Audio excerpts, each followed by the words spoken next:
right, Clive. My dad had it all worked out. He'd be proud of you, Mid. His writings may have helped, but this achievement is all yours. Can we catch them? The Ainayar's one of the largest, fastest vessels ever built. And it won't help she has the wind at her back. Any other ship would be hard-pressed to keep pace with her, let alone reel her in. But this isn't any other ship. This is the Enterprise! And the world's never seen anything like my dad's engine. It certainly hasn't.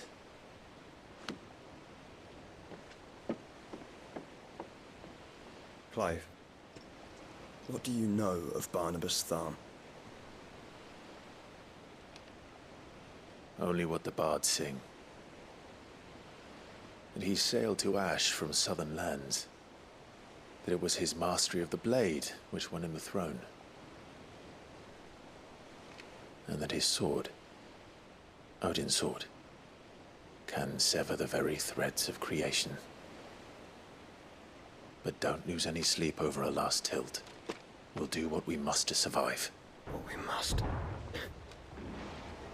The light! I thought this cove was meant to be hidden.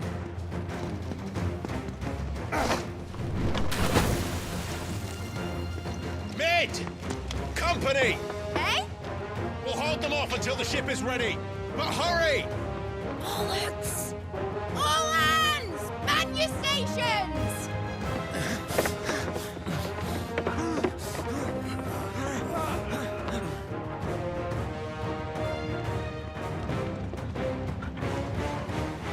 Everyone with me?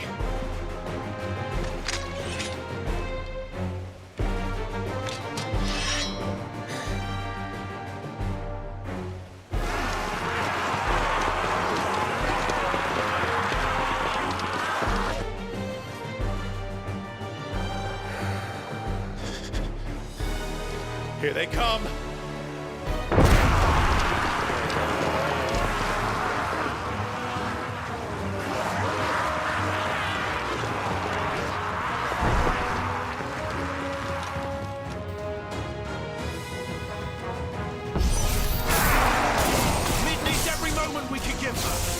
Behind me, Lord Rossfield. I'll take care of these fuckers. Behind! I'll have you know, Earthbreaker here once struck fear into the heart of every man in the streets.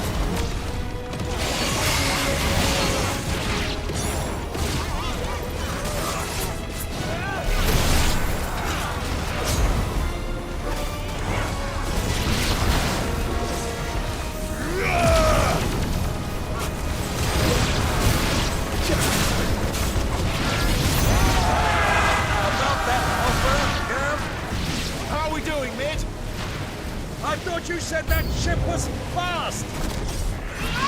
What you get going on our next time? Now it's time to get into the port. Why did the old sucker die? Old? I haven't felt this alive in 20 summers! Come on then! Which of you lot fancies meeting Ogre Killer next? I thought it was called Heartbreaker. Don't let the coffin be carried. We know the pay and I'll stand if I'm going first.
was easy enough.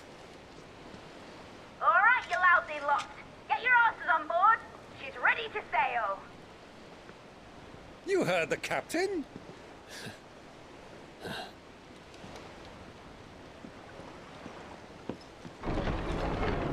Clive?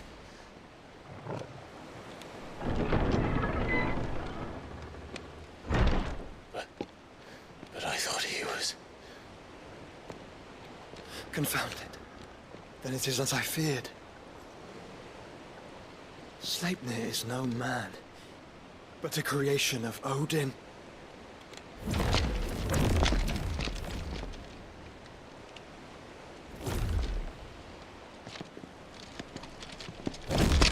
Phoenix's fiery fundament. Have you no normal enemies?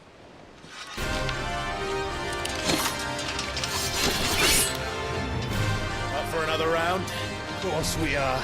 Right, Lord Rosfield? My boy, there was a time people called me the Executioner. Those are my hands. No matter, heads will roll all the same. Mate! New plan! You leave! We follow! Follow? Swimming, are you? Oh, bugger me! Weigh anchor!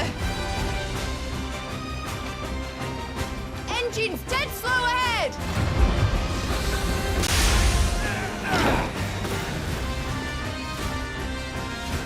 Have care, my friends. 'Tis not blood that runs through an Eddie's veins. These foes will not fall easily. But they will fall.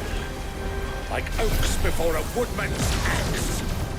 Good thing I brought one!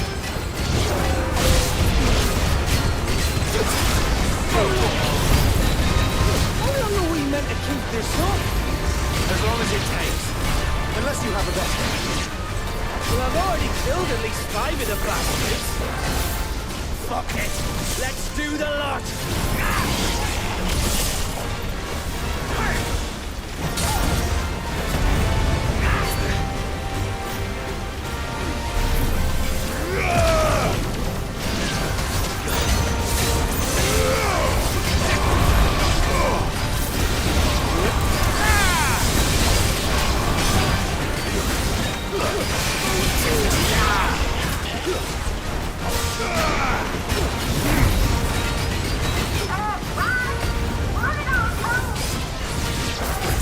Should we make for the ship?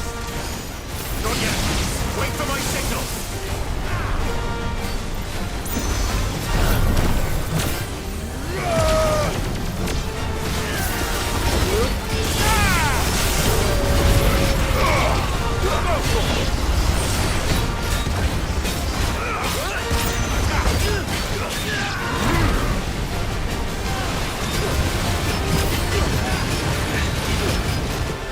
In your own time, Clive!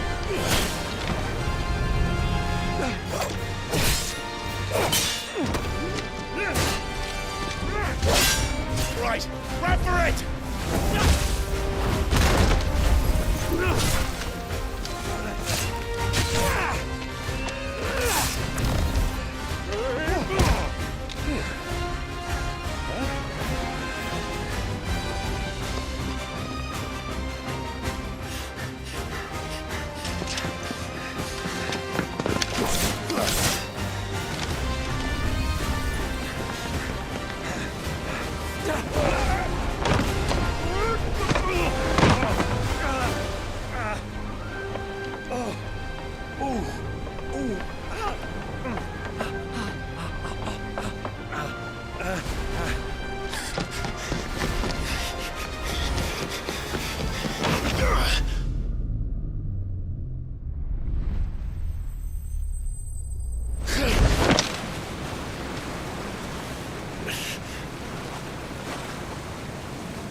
Now, mate! Alright, engine full ahead!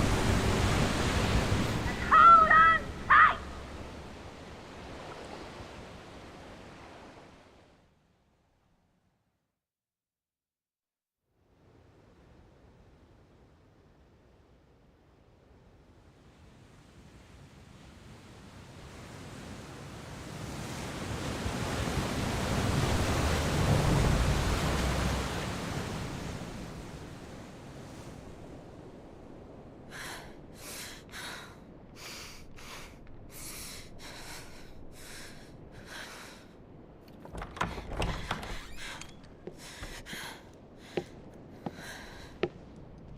What do you want?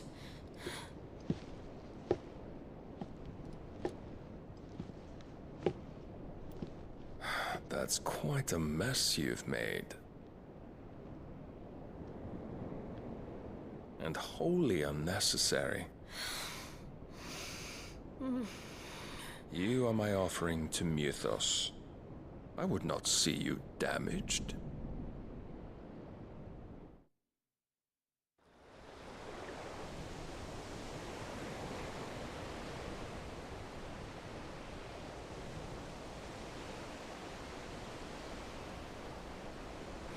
Now back to your stations! Every bell spent treading water puts another league between us and the galleon.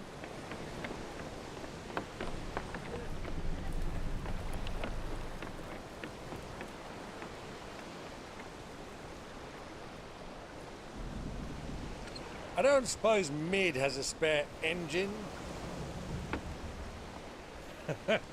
Since you rose from the grave, my fortunes have plummeted. Are you absolutely certain of this quest of yours, Clive? The foes you face are as terrible as they are numerous. Aye. And they'd have us live and die on their terms, which should answer your question. Ah! You have that same stubborn look as your father did when he set his mind to something. On the battlefield, I am but a single axe. A deadly one, mind, but a single one nonetheless. Yet what you require is 1,000, and I believe my old friend in Brandalar can provide them.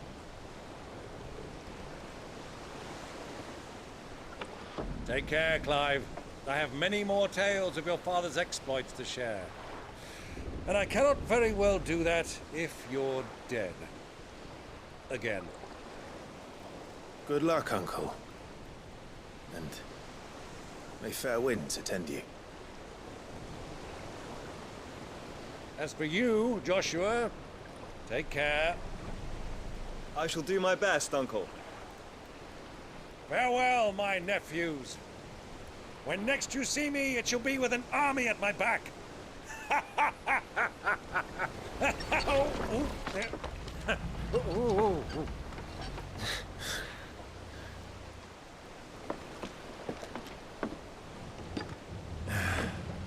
Cheerio!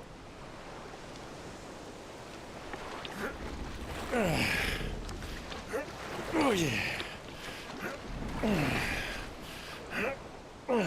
Do keep up, my boy.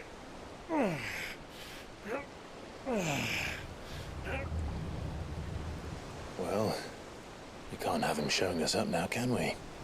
We would never hear the end of it.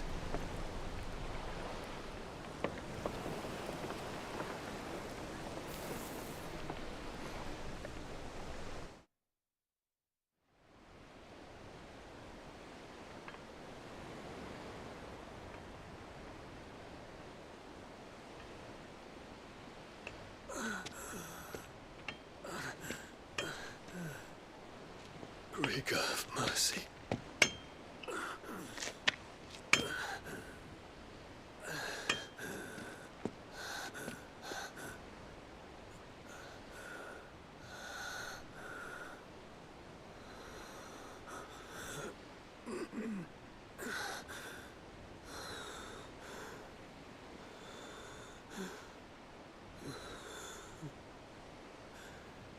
All this.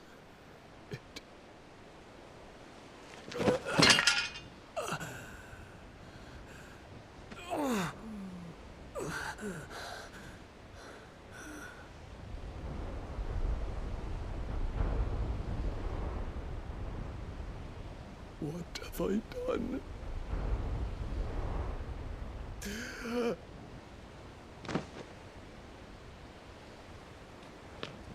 My lord.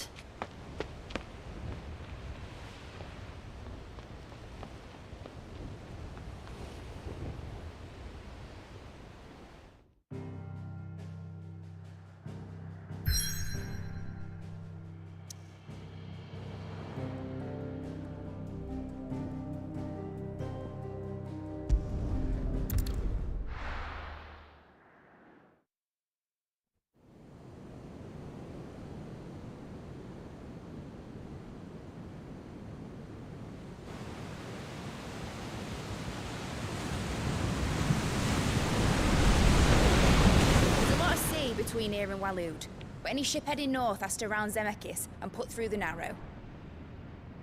Maintain our current bearing north-northeast, and we'll catch the Black Galleon before she vanishes again. What's to prevent her from circling around Ash from the south? With these winds in those waters, it'd taken forever and a fortnight to reach Stonehere. Mid knows what she's talking about, Clive. Better than any of us lot, anyway. I say we do as she tells. Sails on the horizon. She's ours.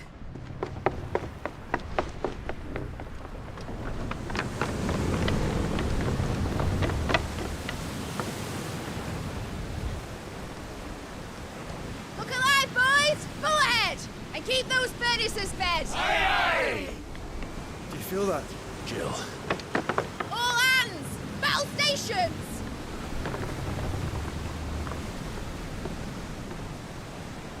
Let's see what this girl can do.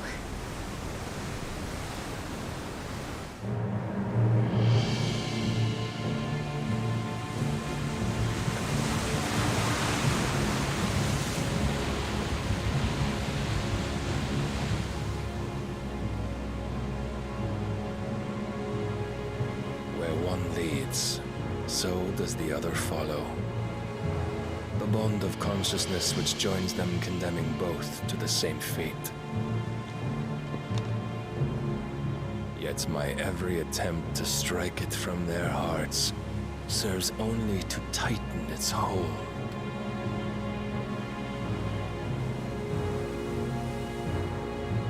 Fascinating.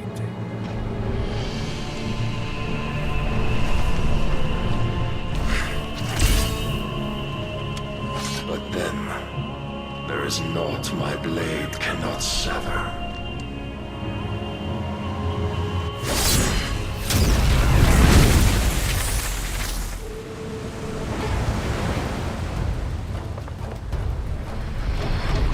Great Grigos, gosh!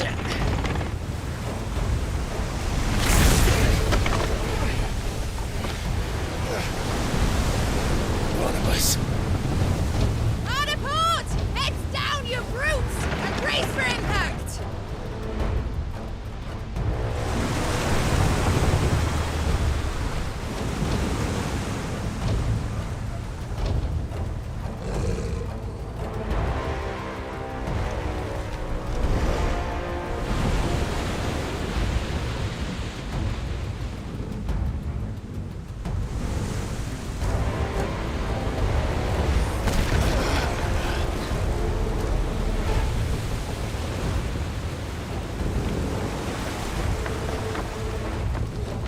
It's now or never.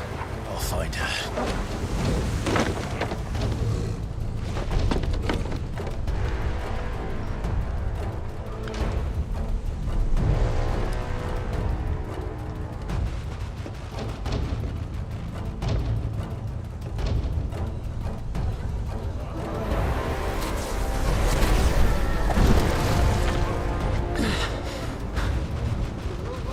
Bloody hell! How to stop it!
came. Get back.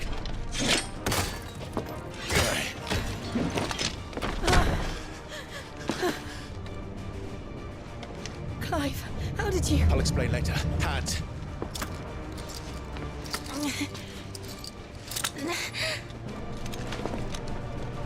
Can you walk? Out of here I can.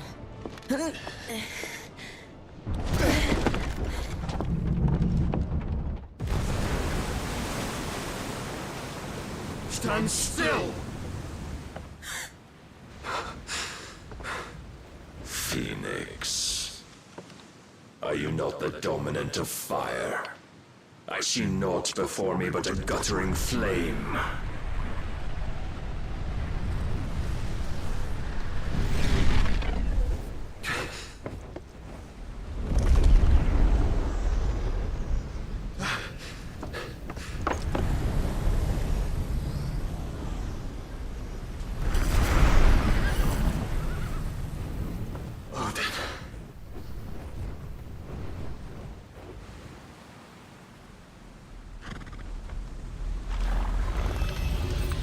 In earnest, then.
Can you go on? I think so.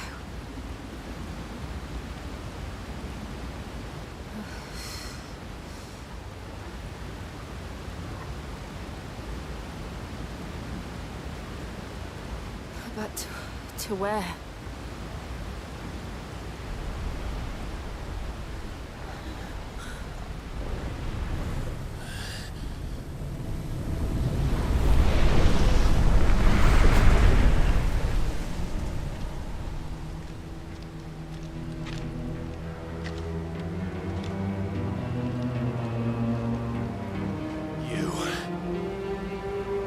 What did you do to Joshua? The Phoenix? Oh, I expect he will survive.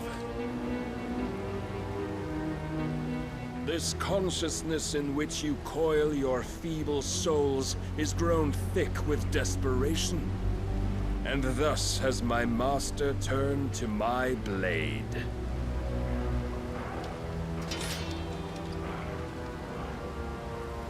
The world will soon be painted in black. And all that live shall gather in death's autumn wake. Not if we remove the cause of this misery. Not if we destroy the last of the Mother Crystals and restore balance to the world. Come.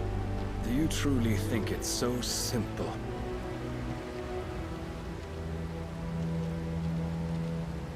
The blight is inevitable. Not even the Almighty might stop its endless march. Your efforts will avail us naught. Naught, that is, but suffering. You must embrace the truth, Mythos. Accept your place with the Lord. Keep it. As long as there's a chance, there's a choice. Ever led astray by your blind resolve.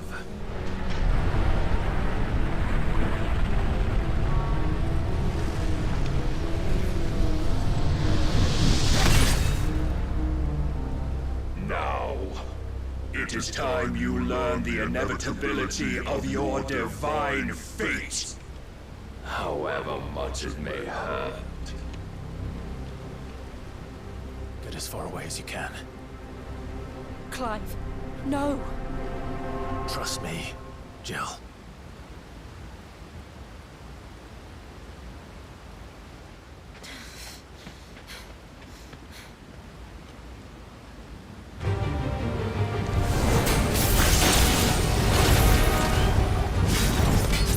Don't have to do this. All that we do, only to remind you of your duty.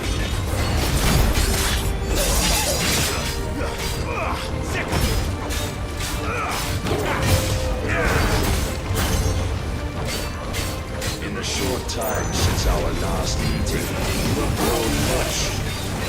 Yet as a vessel, I fear my lord will still find you lacking.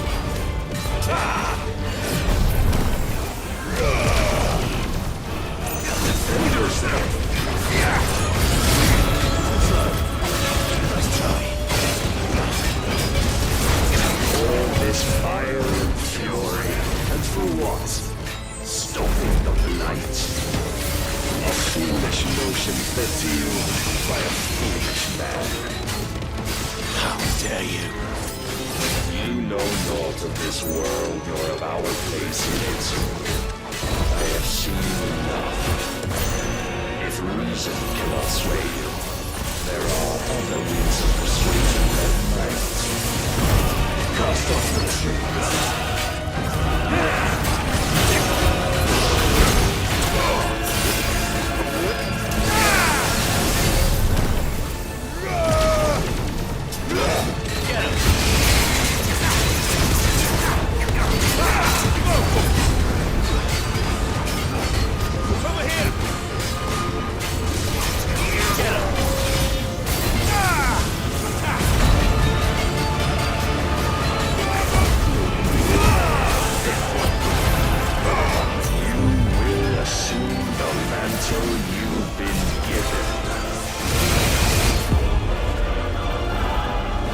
This is the light of hope severed.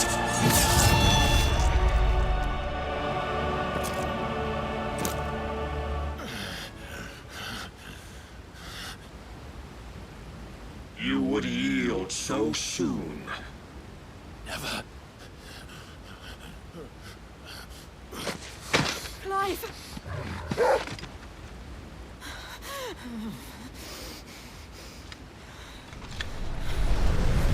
Not see.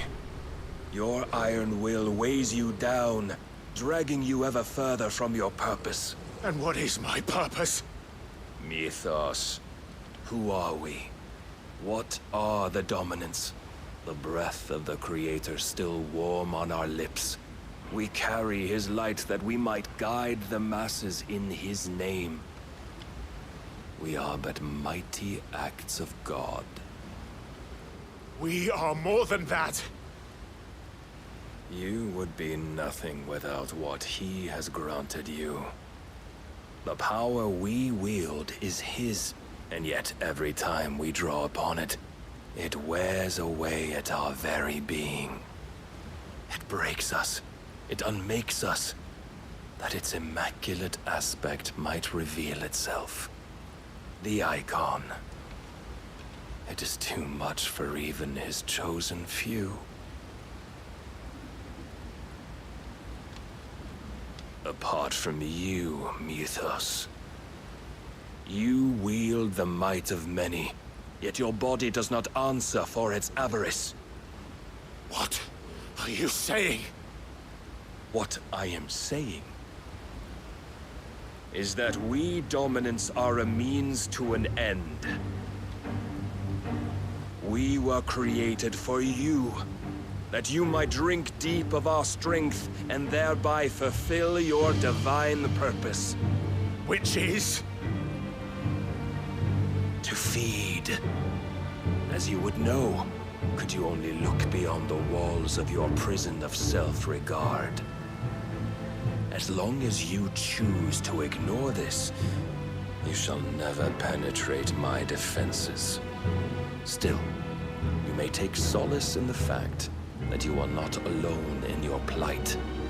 The chains of volition shackle all of mankind, but there is yet cause to rejoice. For the Lord, in his mercy, has taken pity on his flawed creations, and shall see them restored to their proper forms. And what exactly would that be? Why, loyal servants to God. No.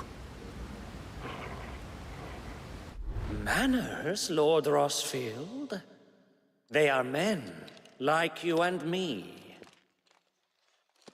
Albeit ones unburdened by the wills that drive our kind to madness.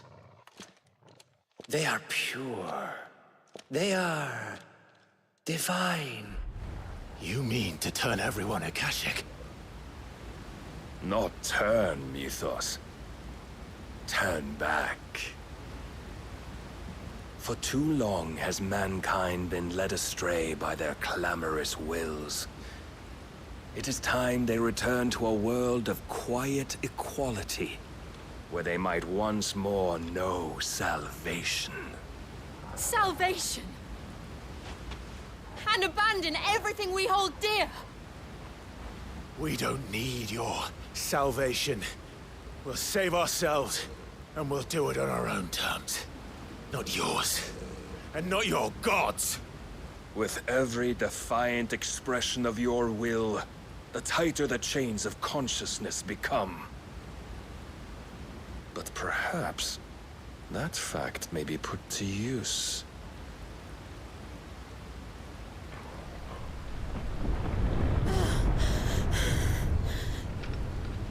Clive! The faster it binds you to the remaining dominance, the stronger your hunger will become. Until it leads you back to the only answer there ever was. Mayhap not by the path my master intended, but back all the same.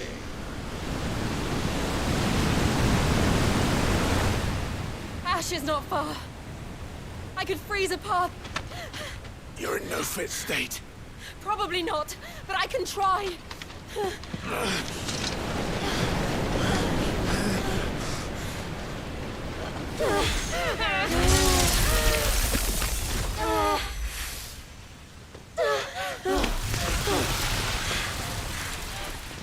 Don't look back!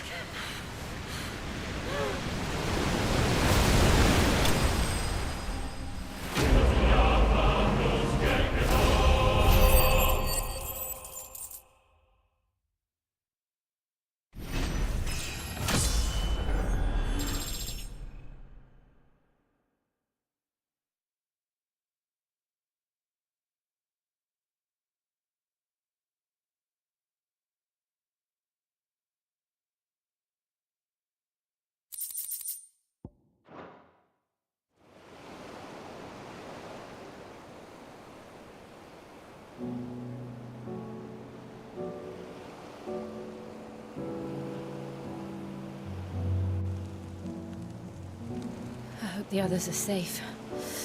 The Enterprise was clear of the gap when we fell. They made it, Jill. And they will have seen the ice where it led. We need only wait till dawn.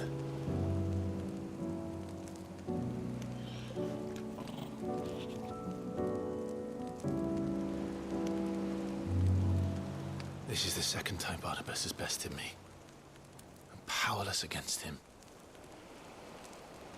And maybe there really is nothing else for it but to give yourself to his master.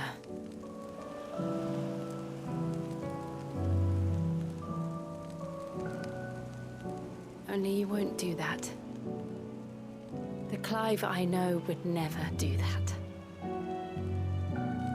So you believe? But do you really know me? If what Barnabas said was true, then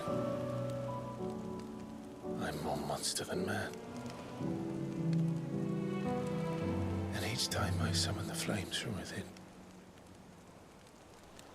I burn away the things that make me who I am. Do you, though? Think of what you've used that power for. Of all the people you've saved.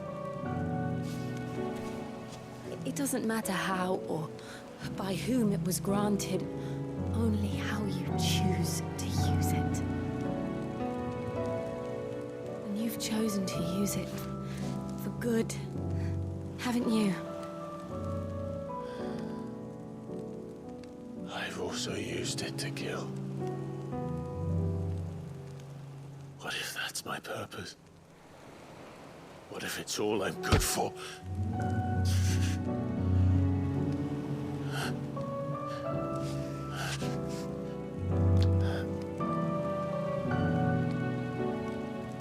You're still that same boy I grew up with. Always so eager to save everyone around you, and yet always so alone. Because you failed to realize the one thing that needed saving most of all. You, Clive. You. You never once took the time to save yourself.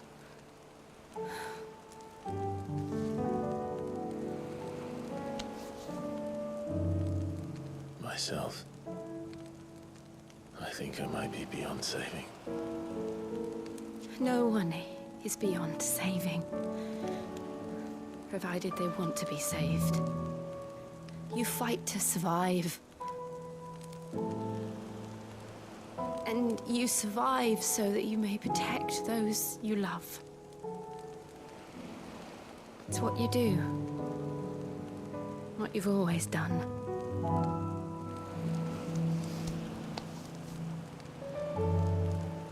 And I know you're not about to change. So I'm going to help you. To give you what you need to protect us all.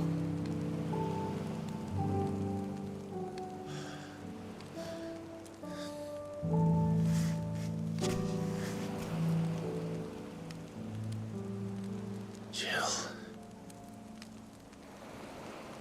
Are you sure?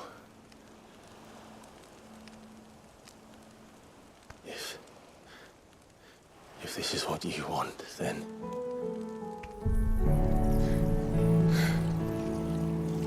Don't worry, Clive. It is.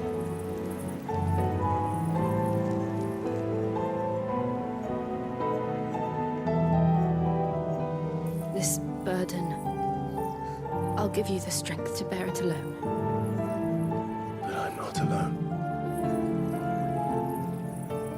These burdens I carry, my sins, my pain, my sorrow, I see now that they are all a part of me.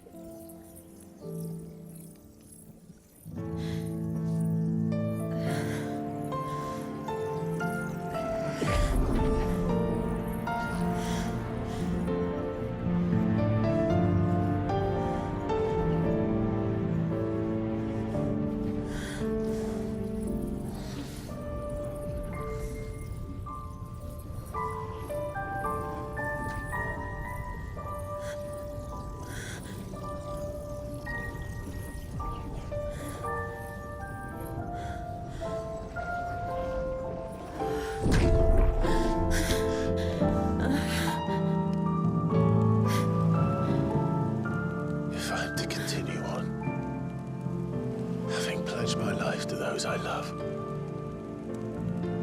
and I will gladly bear your burdens too, until my last breath. Clive.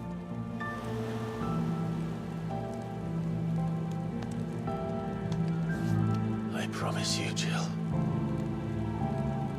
we will find a way to escape this fate. Find a way to save each other.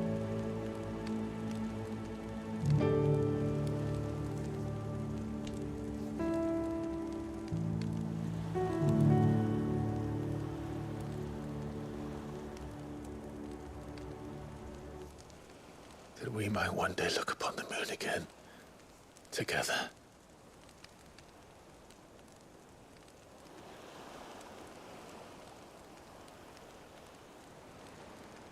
And I promise you, Clive, that I will be there, no matter what you must become. I know.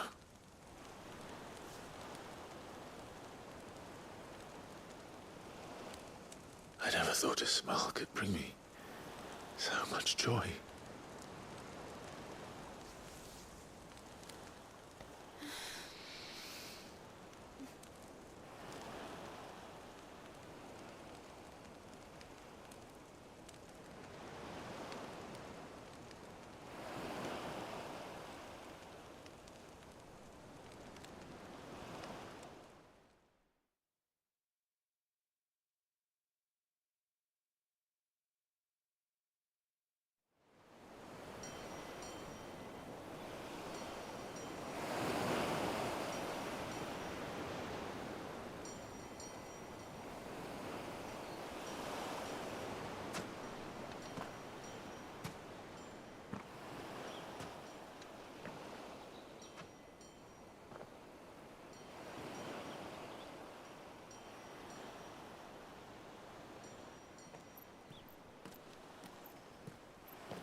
What of Barnabas? Do we pursue him? No. Our paths will cross again soon enough. Whether we like it or not. Besides, there is something we must do first.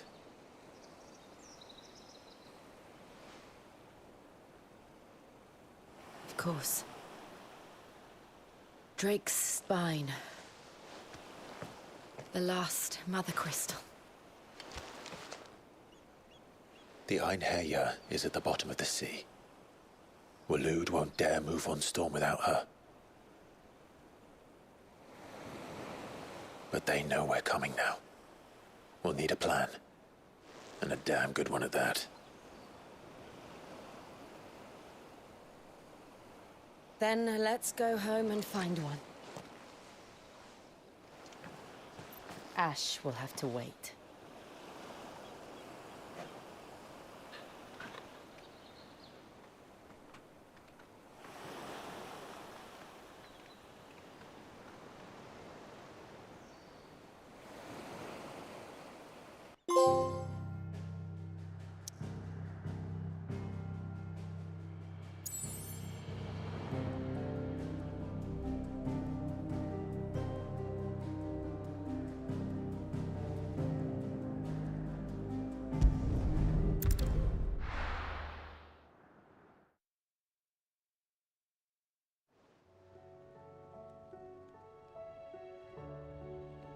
Mid says Odin split the sea in two.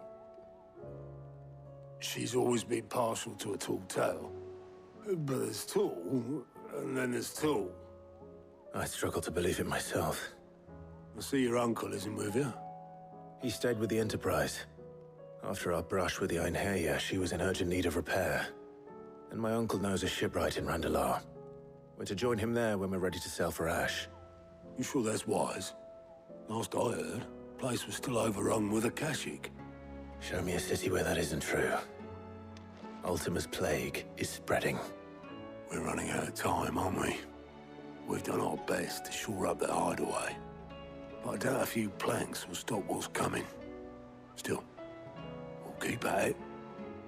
Every little helps, I suppose. Let's hope so.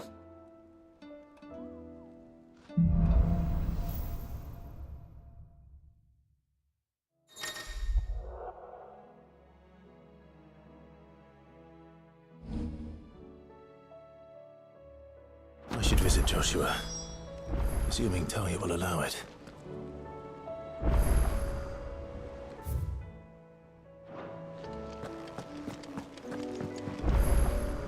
Heard the bad news then, did you? What bad news? About Dravost. Blackthorn's old haunt. With the forge and all that. Well, anyway, the mines just down the road from there are spewing out ether like no one's business. And the village? Safe from the flood for now, but they've got other problems. Akashic. Every creature in the area is either turned, or on the way to turning, apparently. Zoltan and the others are living on borrowed time. They need help, and quick. Doris sent a few curse breakers to keep an eye on things, but there's only so much a couple of scouts can do. Except get eaten. If something ain't done soon, the old place will be overrun. I won't let that happen. Didn't think you would. Does Blackthorn know? I thought it might be better if he didn't. He'd only do something stupid. You reckon we should tell him? No. It's better this way. Yeah, well... I can't stand about knowing what's happening out there, so I'm off. I'll see you in Dravost.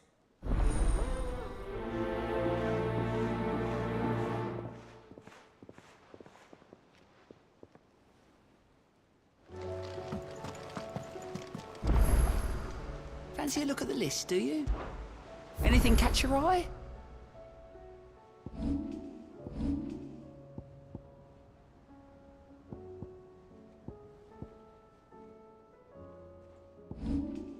Seen enough?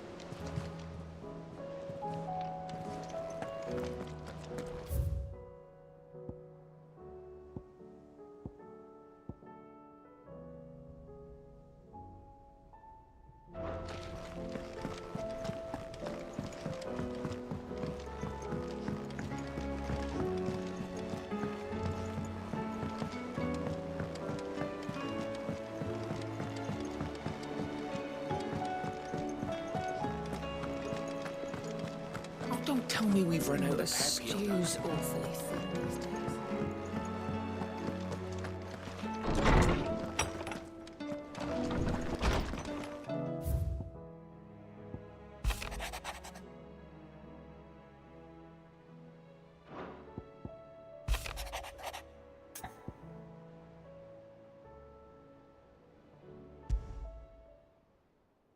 There's no way of knowing if Doris will confide in me.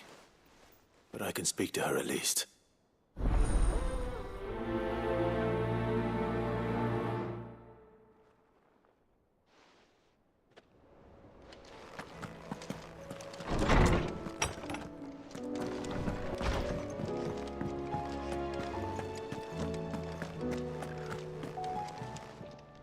Still alive, are ya? If you're gonna buy something, be quick about it. You're rubbing me blind, you know. Is that all?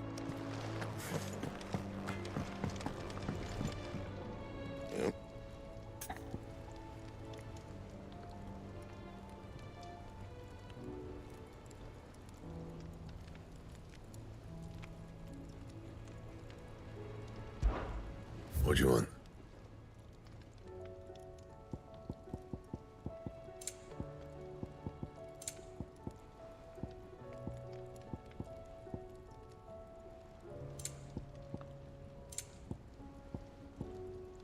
That it? Fine. Have you tried Molly's lemon tarts?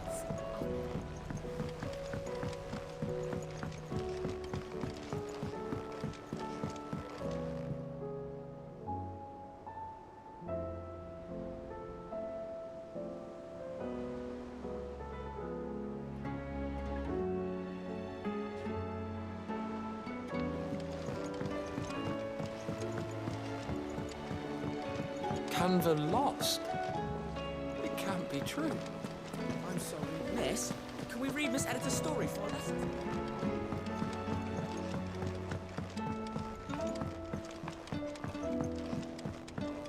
How was she? At the Enterprise, I mean. Ah, Sid.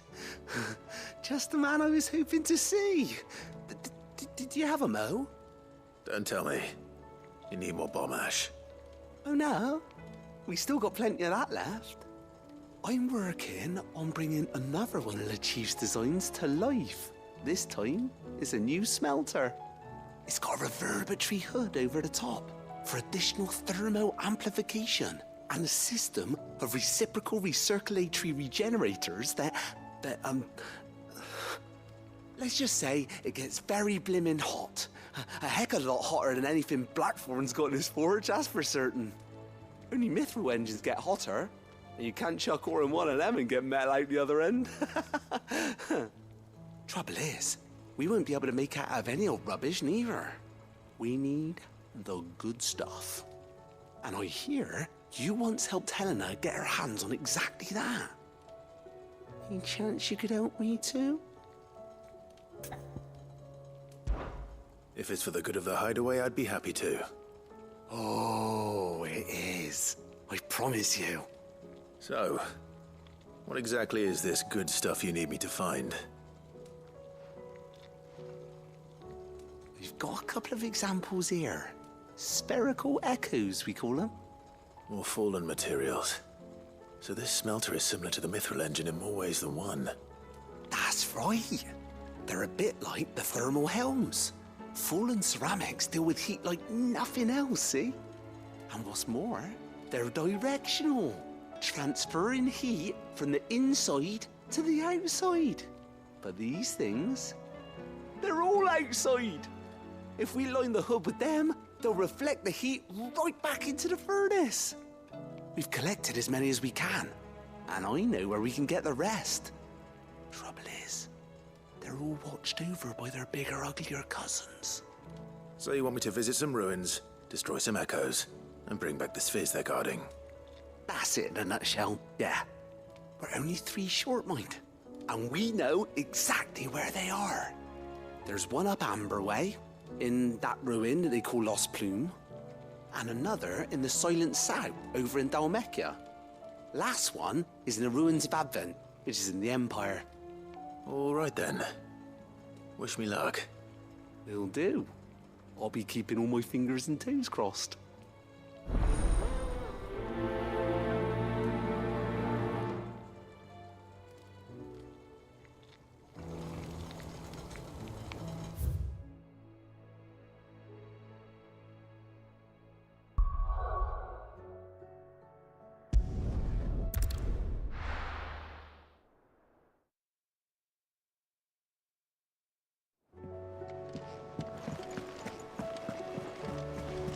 Covered in nicks and lumps.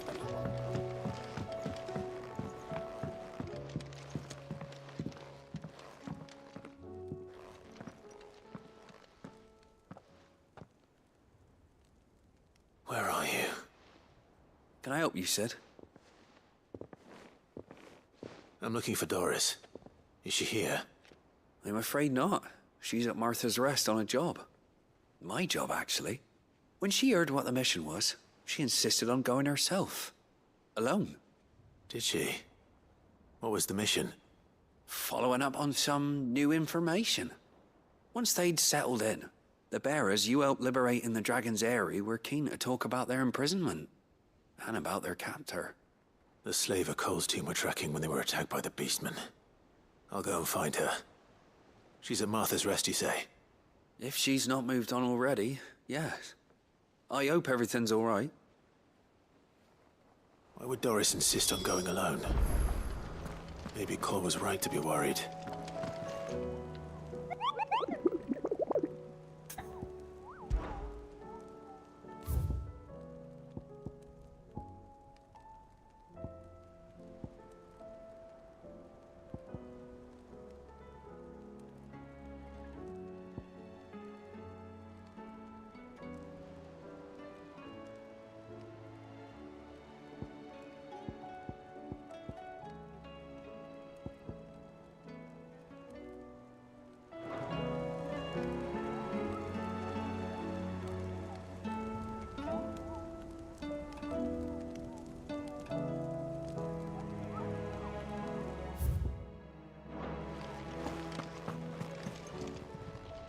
Clive!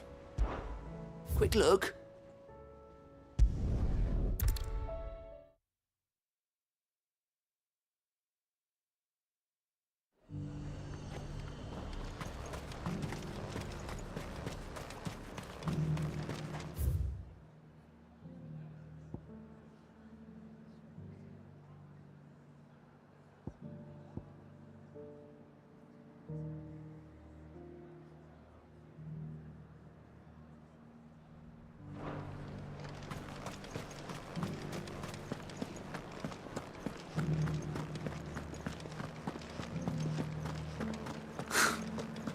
have us believe?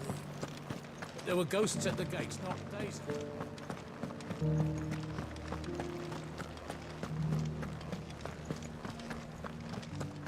Those things I said before.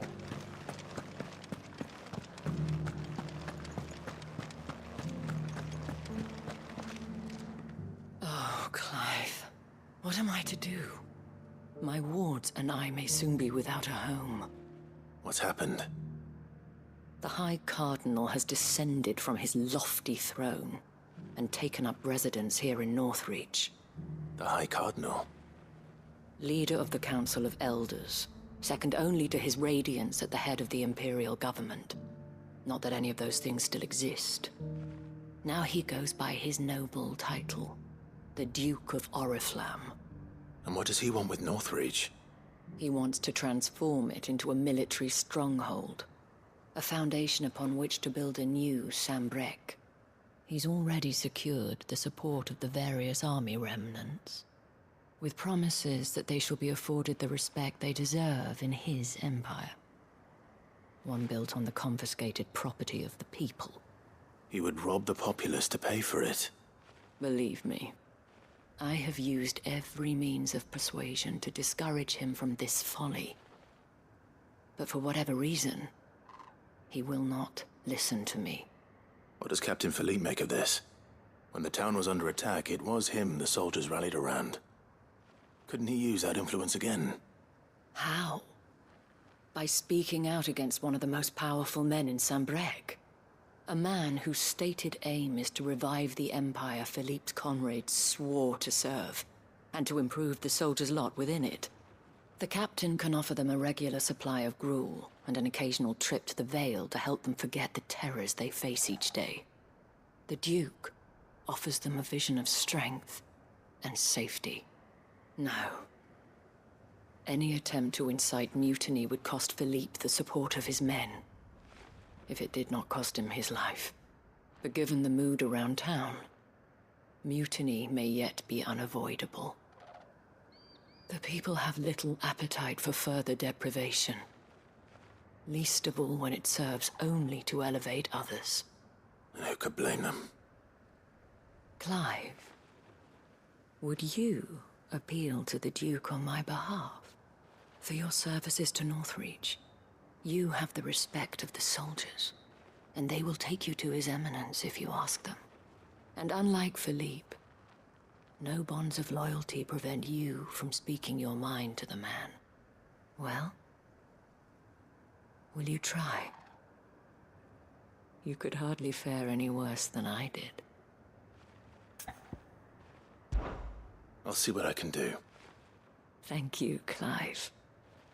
Tell me then, where will I find this Duke of Oriflamme? In the garrison? Overseeing the troops, yes. All right. Wish me luck.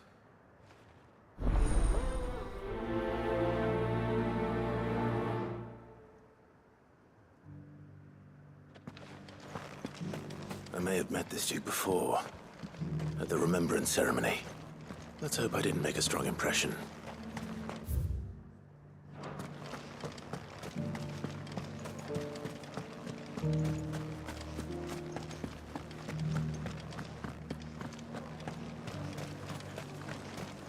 As long as you remain, the Vale will see to your needs.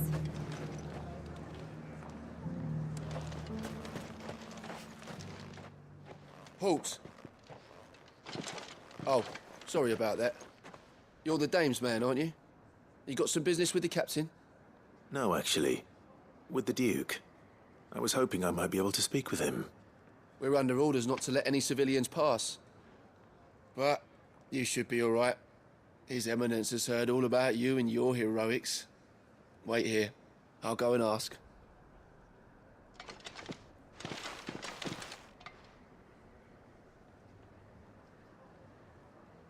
So, you are the sellsword who lent his aid to the garrison.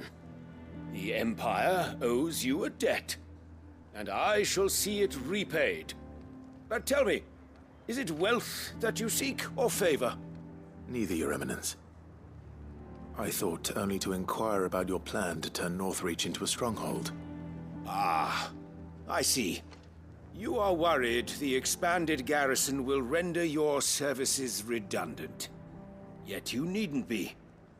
A proud fighting man like yourself shall always have a place here. Pride of place, in fact. For too long has the contribution of the noble soldier been under-reckoned. But no more. For it is they who shall see the Holy Empire rebuilt, beginning right here in Northreach. Why here, Your Eminence?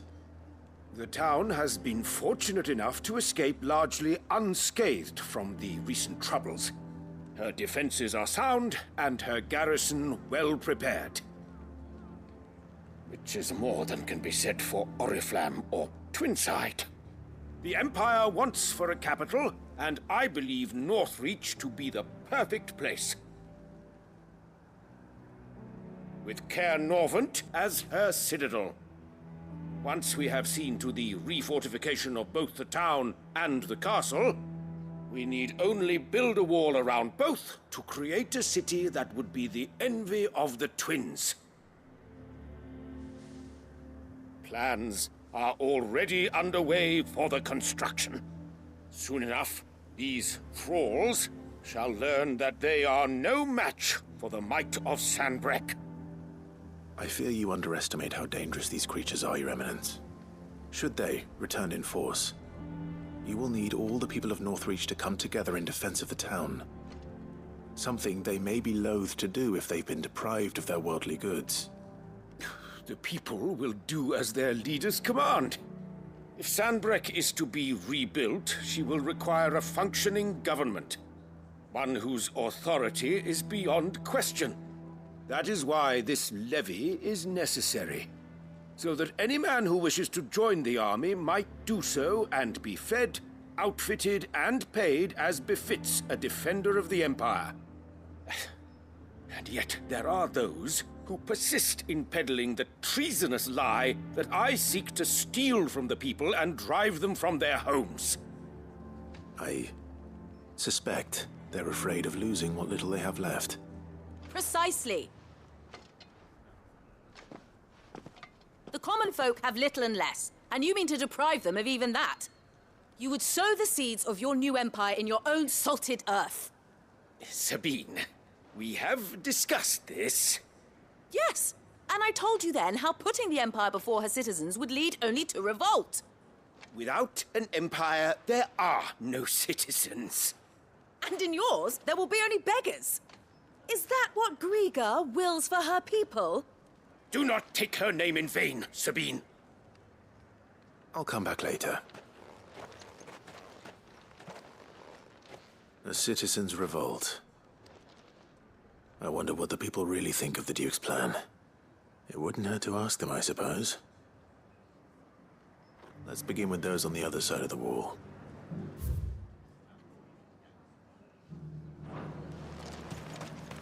Sabine.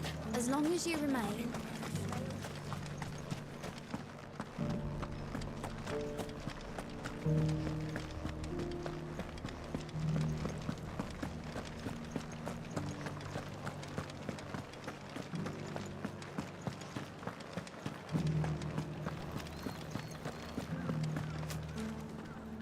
All right there. What is it you're after, sir? Just your opinion, actually. I wondered what you thought of the Duke of Oriflamme. Oh, him. Not much. None of us traders do. It's thanks to nobles like him that we had to set up shop this side of the wall in the first place. Couldn't have the rabble getting any closer to the holy capital, could they? And now he's trying to drive us out completely, threatening to take everything we got from us if we don't clear off. If the dame said she wanted him run out of town, I'd be straight through that checkpoint, tar bucket in hand.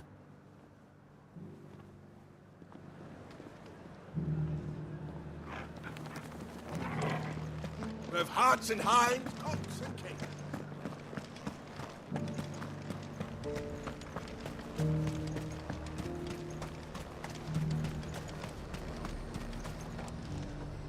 I've been hearing a lot of talk about a certain Duke. Nothing good, I'll wager. Going around acting like he owns the place. And with hardly a word to the dame. This is her town, not his. I take it you'd rather she was in charge. As far as I'm concerned, she still is. Just need his eminence to sod off back to Oriflamme.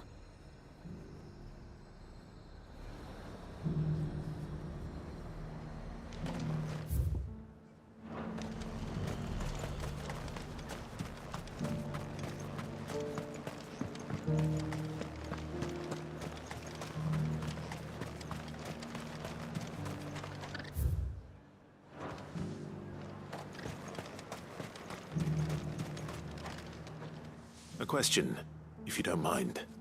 What do you think of the Duke of Oriflamme? Don't get me started.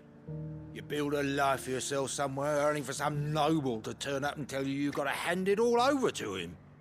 If he thinks his name and his chains give him the right to empty our purses, he's in for a rude awakening. We'll do whatever it takes to keep what's ours. Whatever it takes. Well, the people seem united enough. What about the soldiers? I heard the dame got an icon to rid the man over.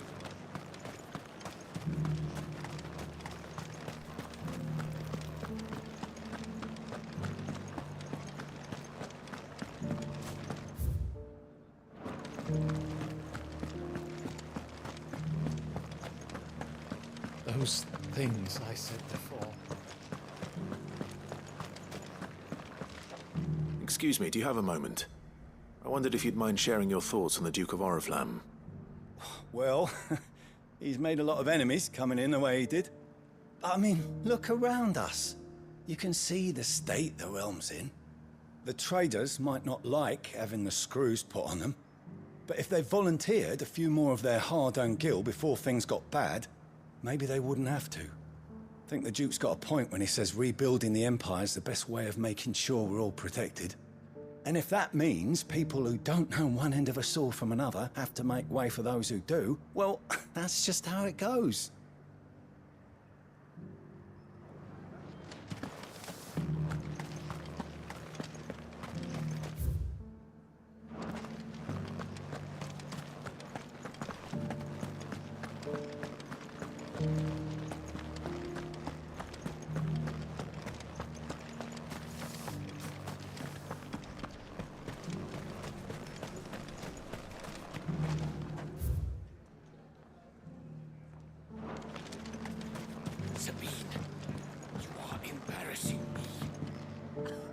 I hear the Duke of Oriflamme plans to turn this town into some sort of fortress.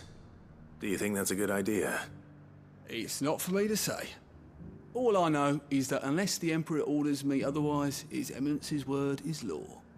Look, no one likes all these taxes and tariffs, but empires don't come for free. Once Sanbreque is back on her feet, we'll all reap the benefits.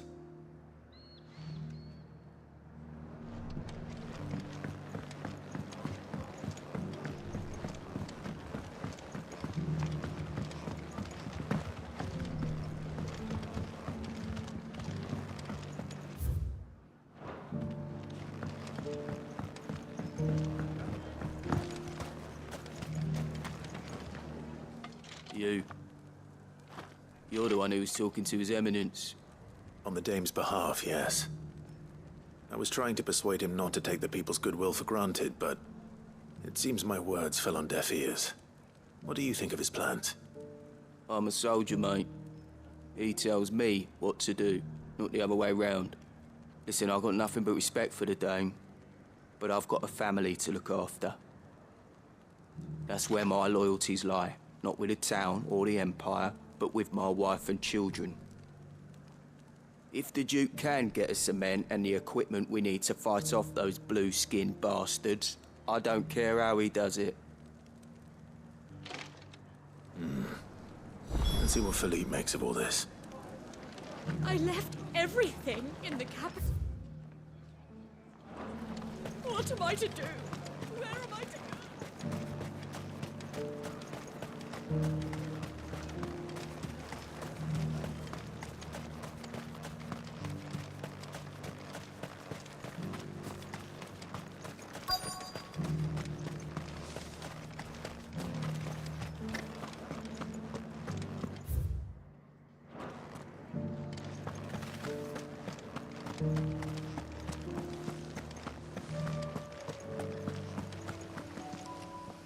Captain, do you have a moment?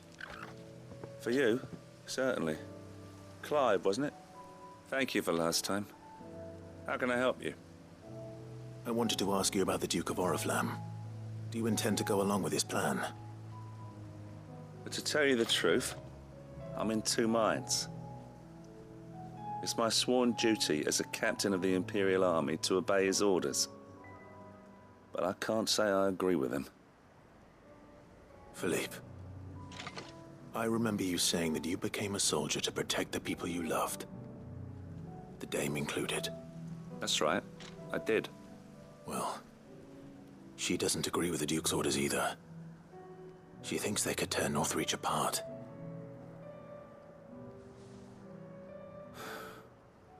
And she's probably right. Thank you, Clive. I know what I need to do now. Protecting the people I love is what matters.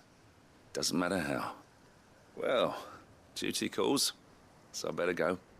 Thanks again.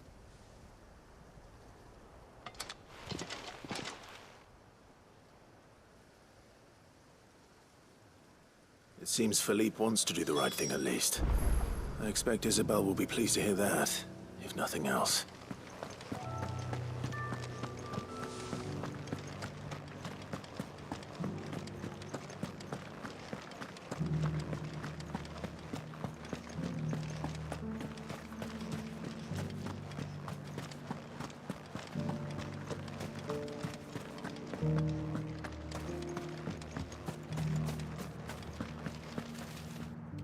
Ah, Clive. How did you fare? Were you able to speak with the Duke? I was, but...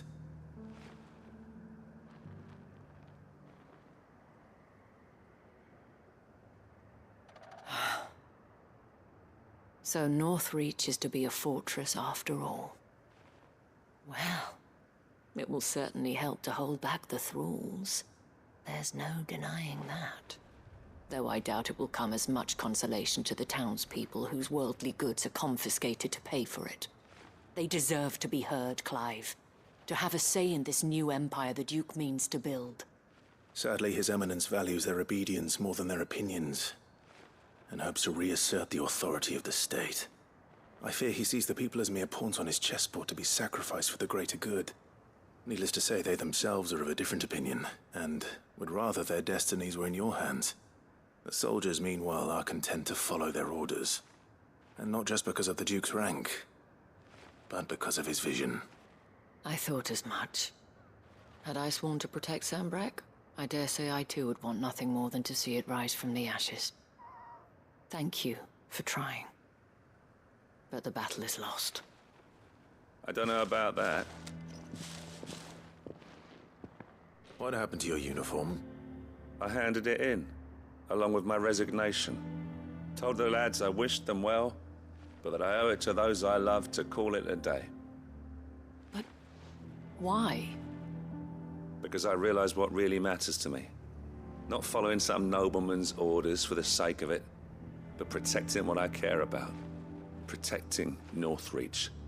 I honestly don't know when those monsters will return, but I'm certain they're not finished with us yet. And when they do come back, we need to be ready for them.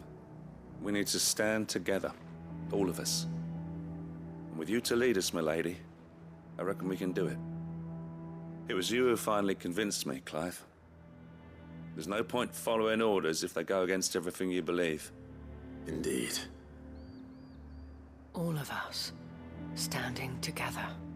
That has always been Northreach's best hope, and one which still lies within our grasp. We have only to turn our attentions to the true enemy. Thank you, Philippe, for showing me what I must do. Anything for you, milady. Speaking of standing together, would you mind if I borrowed a few of the lads from the Vale to help keep watch around the town? I fear His Eminence has loftier tasks in mind for the guard. Not at all. Be my guest. Wouldn't be the first time.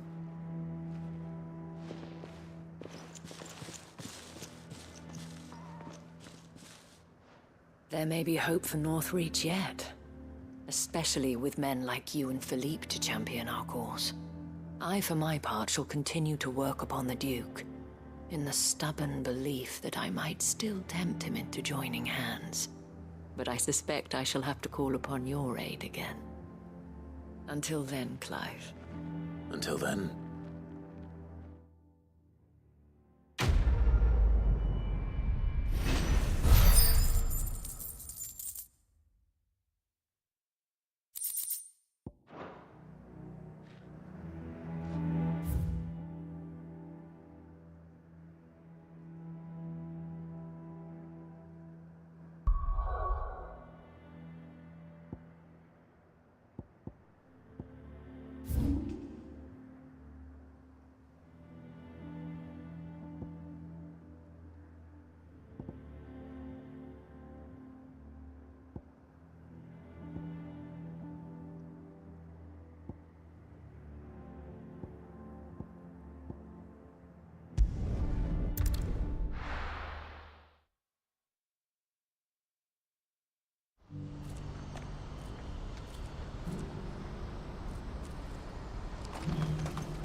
Ah, Clive.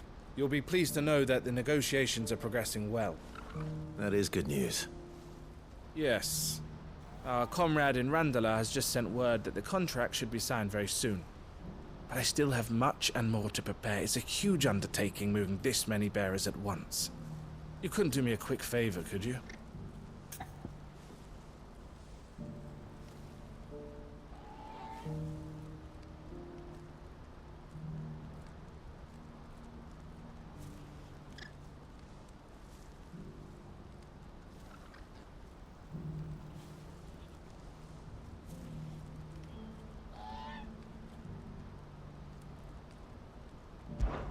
What is it this time?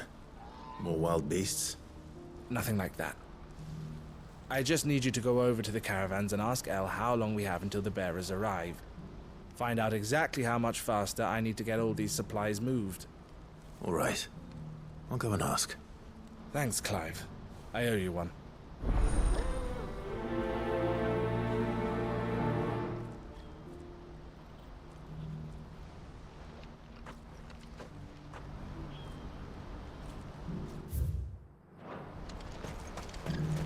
What's happened?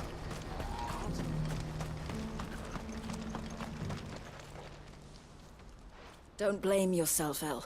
This is their fault, not yours. I know, but... No buts about it, all right?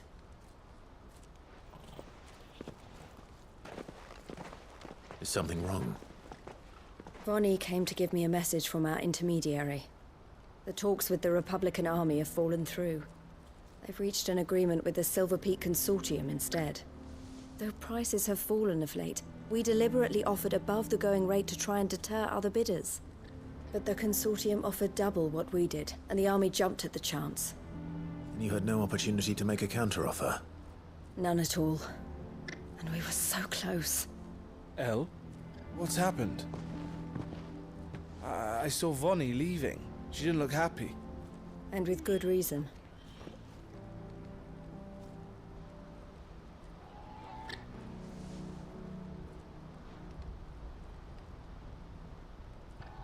But I thought we were the only ones the Fist were speaking to about the bearers. How did the Consortium even find out about this? It's not so surprising. They have ears all over the Republic. This isn't over. The Consortium will have to sell these bearers eventually, and at the price they paid, buyers will be few and far between. I'm going to Randalar myself. Alone? You sure that's wise? Are you offering to be my bodyguard? How kind.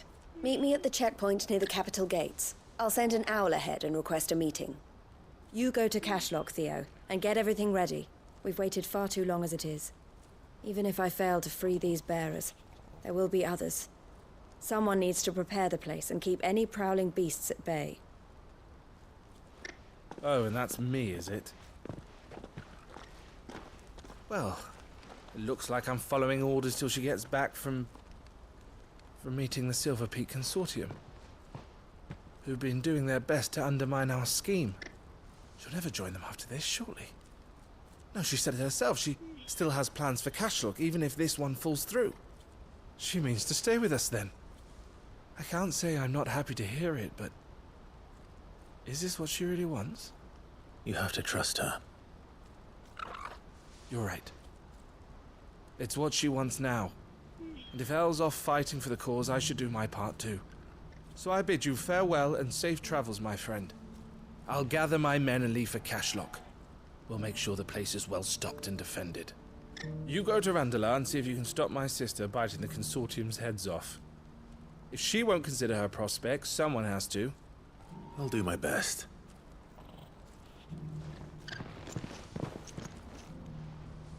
All right. To Randala, then. And better not keep Eloise waiting.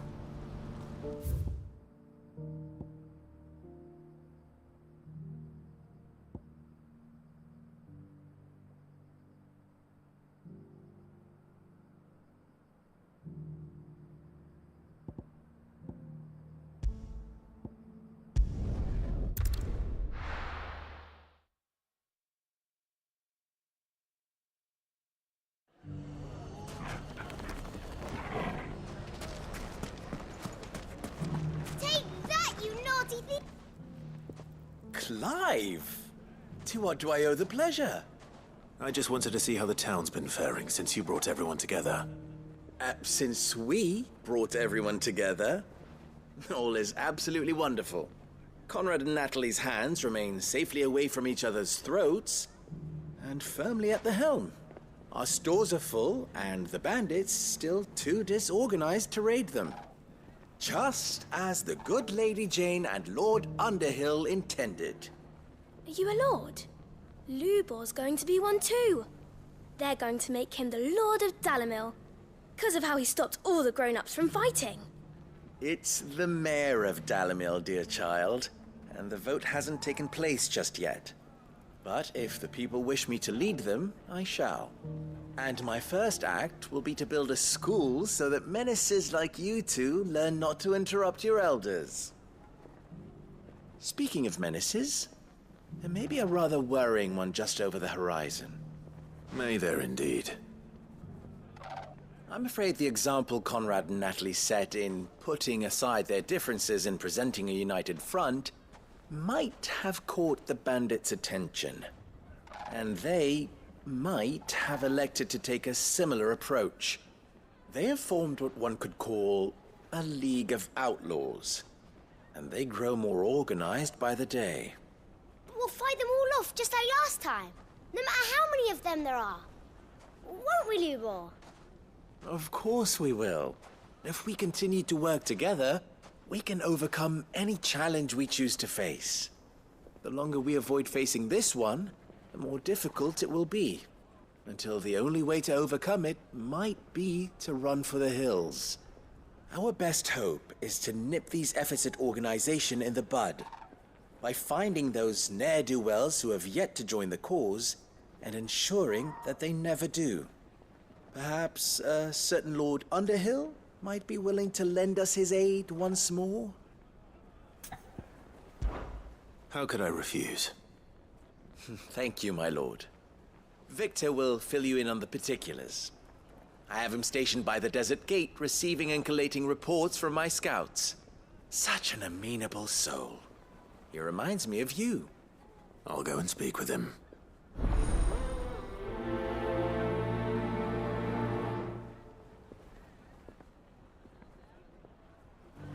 What's the thing?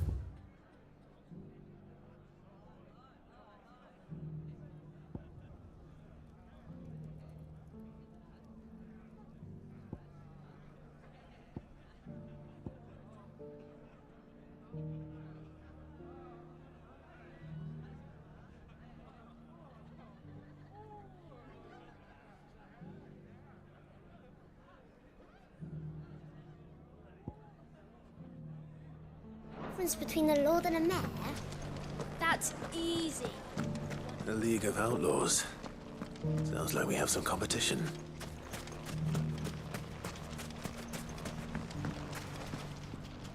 Still in Dalimil, Victor? Ah, Sid. I thought you'd have returned to Cosnis by now. I did. then I came back. I've developed something of a fondness for the place. And having worked so hard to see it saved from one fate, it would seem remiss to abandon it to another. A sentiment Master Lubor certainly isn't shy about exploiting. Hence my doing his bidding yet again. You're not the only one. What does he want you to do? He asked for my aid in putting down the bandits. And he said that you might be able to help me find them. Then you've come at just the right time. I was on my way to speak with Conrad about how to organize our forces. There are more camps in the vicinity than we can safely strike at once. But we must strike together, and we must strike soon at as many camps as we can. We can't give this league of theirs time to rally its forces. All right. Which camp shall I take? There's one upriver. Just out there, across the dunes. Leave it with me.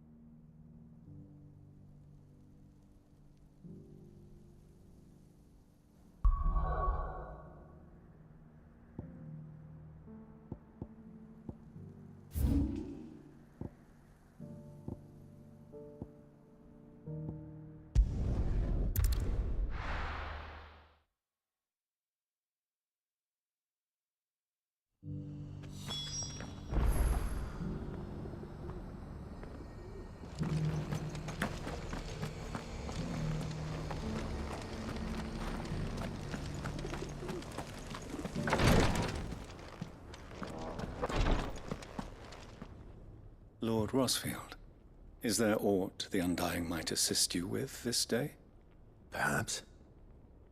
My brother said that your order was helping him with his quest to uncover Ultima's origins.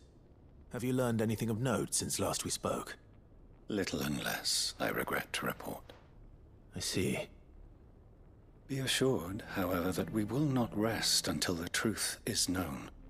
Even now, our archaeologians scour ruins in every corner of the realm for traces of Ultima's touch. Fallen ruins, I take it. Dating back as far as Phoenix Gate. Indeed. Ultima's thralls are oft sighted among the remnants of the fallen civilization, as if protecting the secrets concealed within. Secrets we'd see unearthed. Should our methods be of interest, my lord, mayhap it would please you to observe some of our number at work. Would that be possible? Of course. A survey is being conducted not far from here.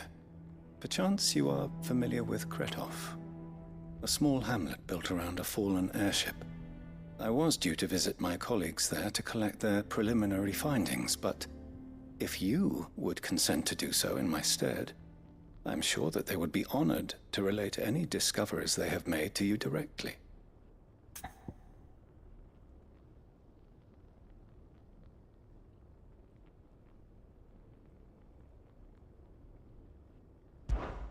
All right. I'll go and meet with them. They will be most gratified, I am sure. Might I suggest you take the road through Titan's Wake? It will lead you straight to the village after but a short walk. Thank you. I will. I wish you a safe journey, my lord. May the Firebird's flames burn ever in your heart.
Doris should be somewhere nearby. Assuming she's still here.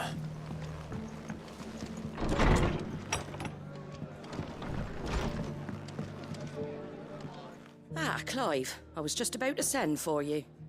I'd like you to take something to Sir Wade up in Eastpool. Seeds for planting. Thought it was about time they started growing their own food. I'll keep providing them with whatever they need in the meantime, of course.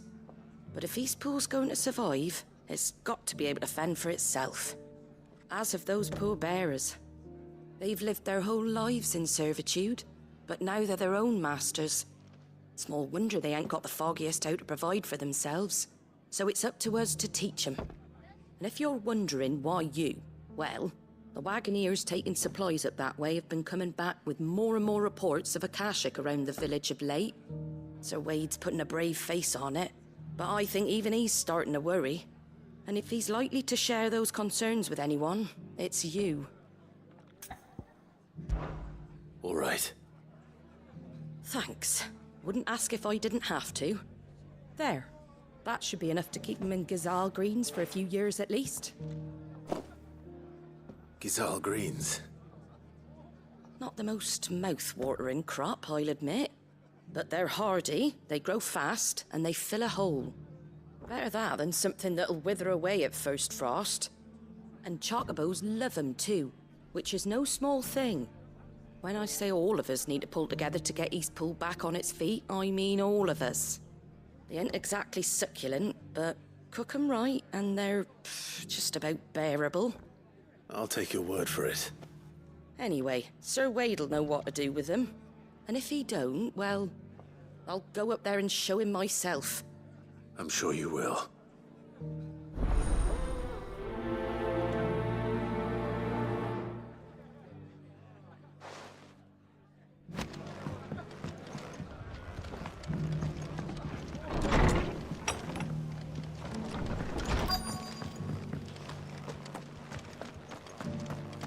Just because the heavens have gone to rack and ruin it, don't mean we have to. Nearly done.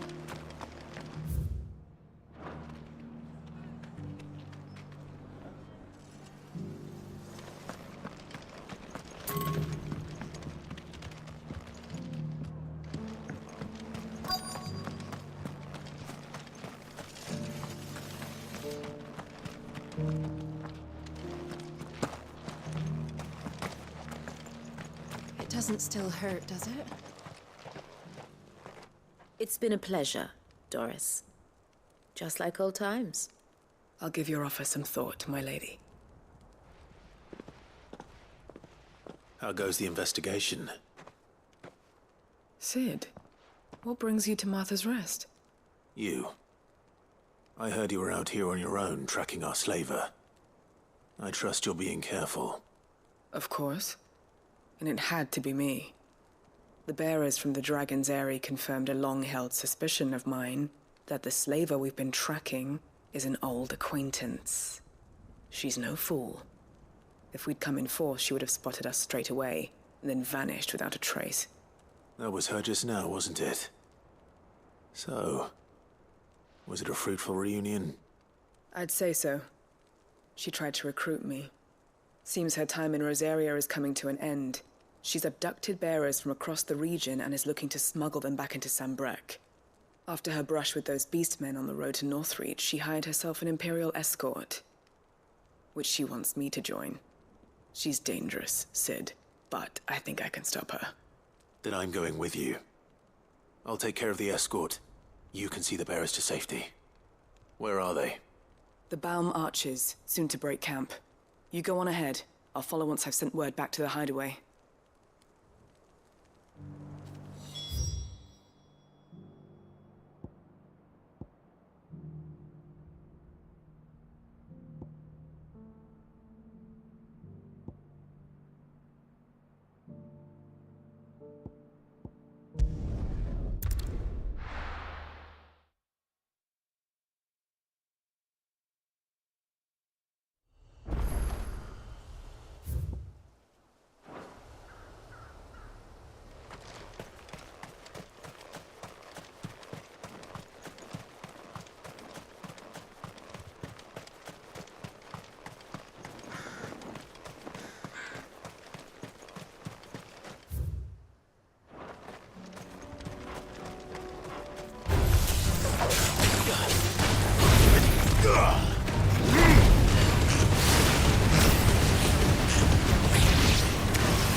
Good. They haven't broken camp yet. How did Doris come to know a slaver, I wonder?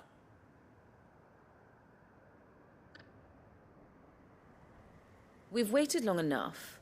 She's not coming. Ready the bearers. We're leaving. Back to civilization, is it, Mom? With all haste, lest any of you lackwits start talking like these feckless bumpkins. I presume your men are ready. We've suffered too many delays as it is. Any more, and I'll be docking your pay. Yes, Mom. Oh, but before you go, it appears we have company. Kill him. You're welcome to try.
You're finished.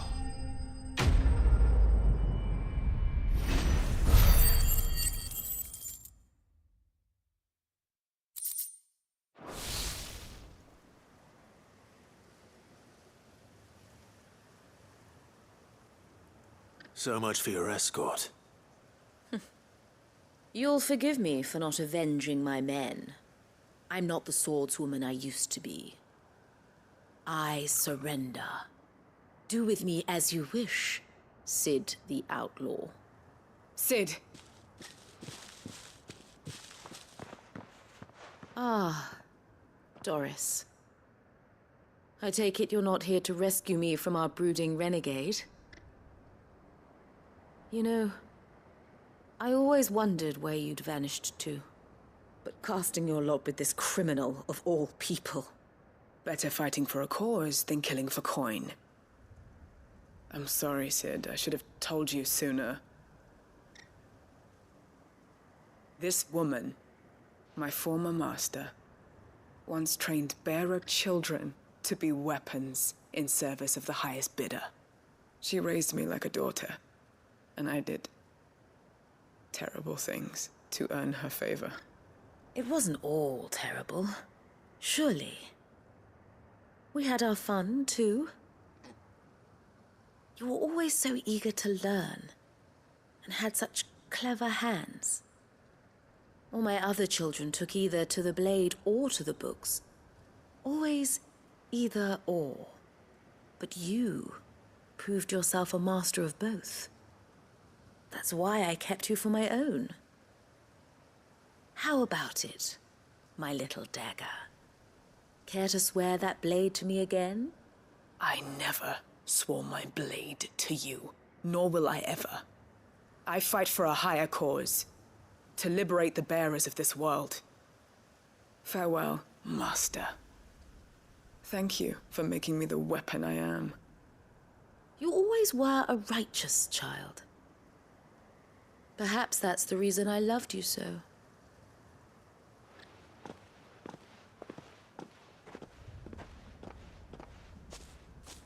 What do you want to do with her? I am not the killer she wanted me to be. Not anymore. And she no longer has friends in high places. The Dame does, though. Her connections at the Imperial Court will see that justice is done. All right. If you're certain. I am. And thank you for everything. Now, I better let these bearers know that they're safe.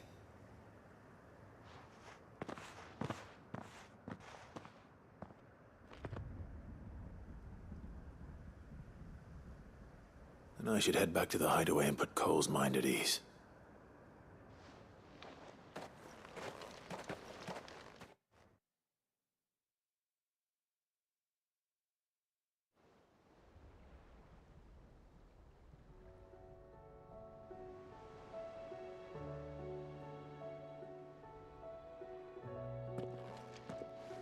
Welcome back, Sid. Doris's message just arrived. I hear you saved more bearers from being smuggled across the border. With any luck, they'll be joining us in the hideaway shortly. Oh, and your letter. You don't need to worry about Doris anymore. I'd been hoping as much. She mentioned one or two things in her report. So the slaver we'd been chasing all these months was her former master. Wish I'd known. She's been arrested, by the way, over in Sanbreg. Went quietly, or so we're told. And she won't be getting off lightly. The Empire may have no love for bearers, but it's none too fond of black market traders either. Can't have been easy for Doris. I'm sure it wasn't. But don't worry. She'll be all right. I hope so. Suppose you should know, eh? You had quite the past yourself before you came here, or so I understand. Anyway, thanks again, Sid. The Cursebreakers would be lost without Doris. And you, of course. Keep up the good work, Cole.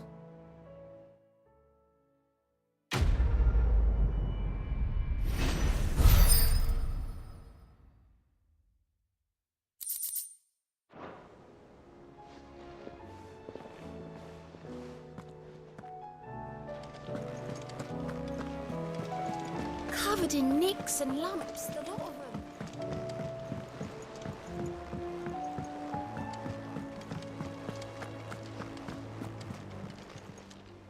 How are you doing? Here you go. Seen enough?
Village is turned.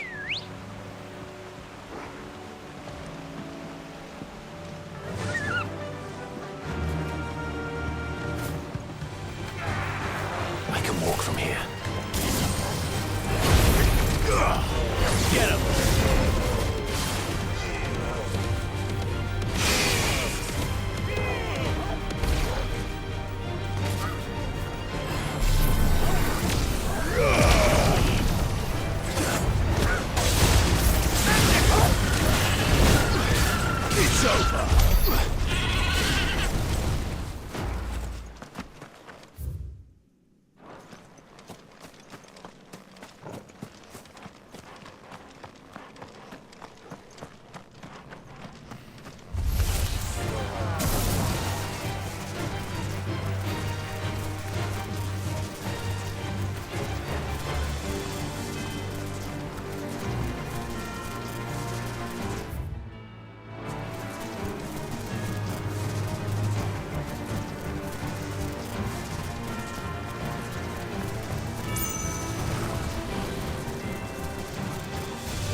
Now to find this spherical echo.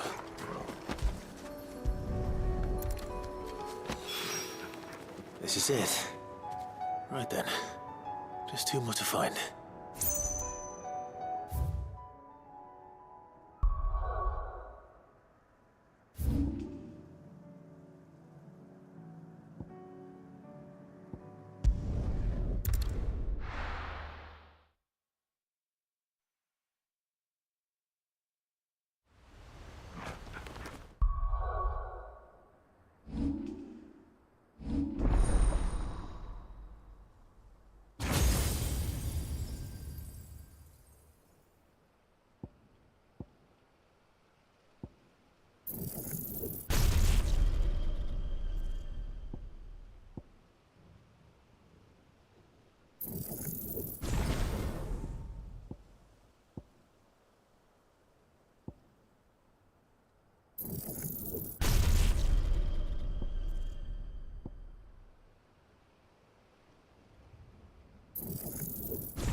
The Guardian saying we're supposed to grow.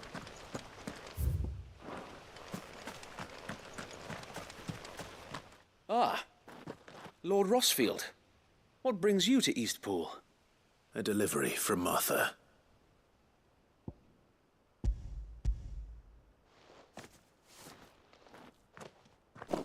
These are Gizal green seeds. Martha's keen to cut the apron strings, then, is she? I jest, of course. You see, I had thought we might be able to revive the old wheat fields, but they'd long since gone to seed, only without the seeds. Martha was hoping he might be able to show the bearers how to plant and tend these, so that they'll be able to fend for themselves. That's not a bad idea. These bearers had only recently escaped their bonds before we brought them here. They know little of freedom, of providing for themselves and their loved ones. Unless we teach them how to live like free men, I fear that all we have achieved in bringing them here is to exchange one master for another. Not that myself and the Guardians have been the best example to them so far, subsisting almost entirely on Martha's charity as we do. It's about time we all started to provide for ourselves, bearers and Guardians alike. Unfortunately, we've been a little too busy of late to focus on much besides bolstering our defenses. There have been alarming reports of...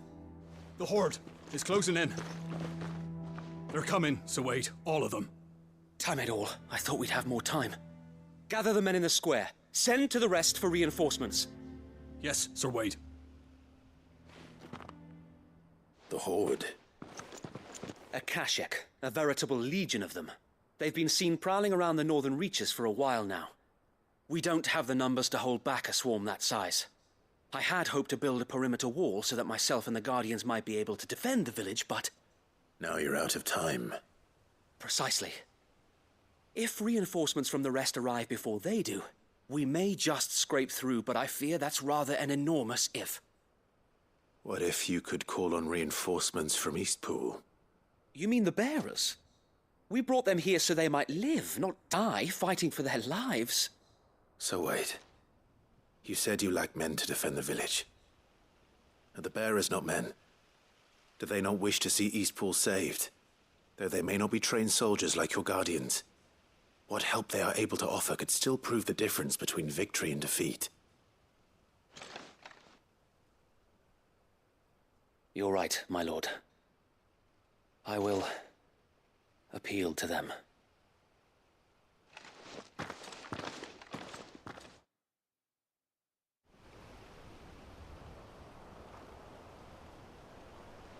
My friends, I humbly beg your aid. We Guardians are few and our enemies many. But I swear we can defeat them with you at our side.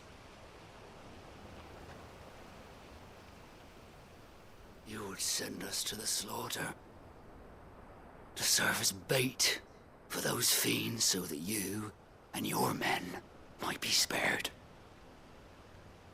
And to think we trusted you. Say what you will, a home is not worth dying for. But it is worth fighting for. Sir Wade fights to give you lot a chance. Just like I do. Just like Sid does. We all wanted to give you a home where you could be free. And you got one, didn't you? This place, Eastpool. This is your village. Your home. And if you don't fight to protect what's yours, you'll lose it. You know I'm right. This world wants to take everything from you. Everything. Your homes, your freedom, your very lives. So then, are you going to stand by and let that happen to you?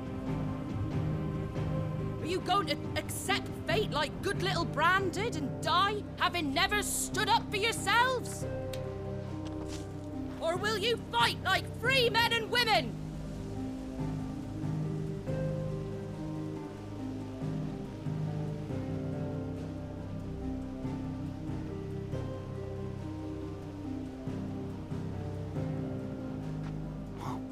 What are you doing? All right. Give me a sword. I never dreamt I'd have a home of my own. And now that I have, I don't want to lose it. I will protect what's mine, or die trying. We all will. Free men and women, fighting together.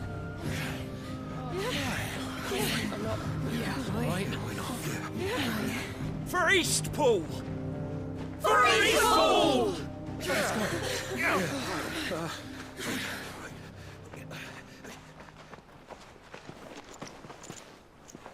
Thank you, Martha. Don't mention it. Just promise me one thing. That you'll show them how freeborn fight. Gladly.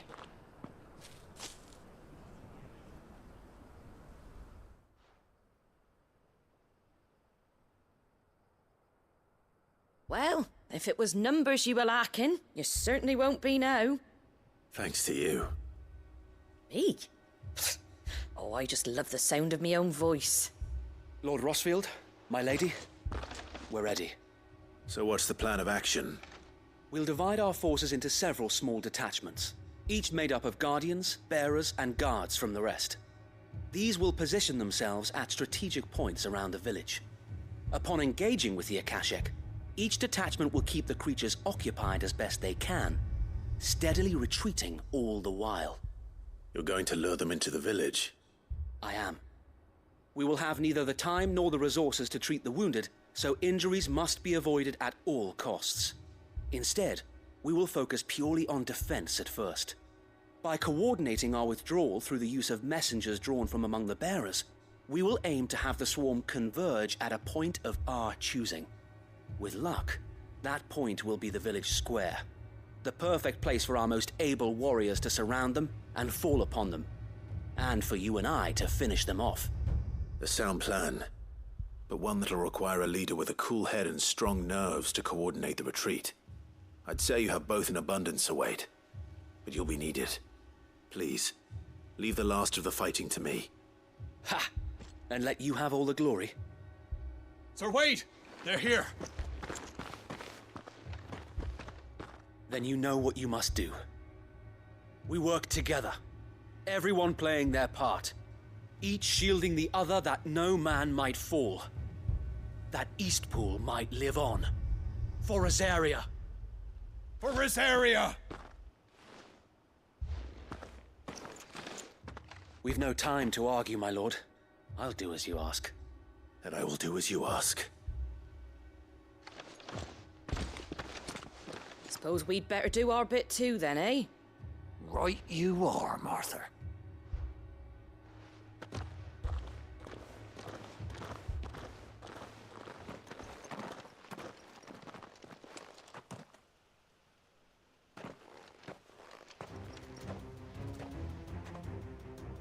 The calm before the storm.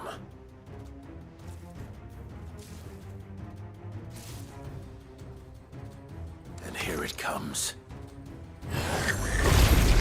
Not let this village fall.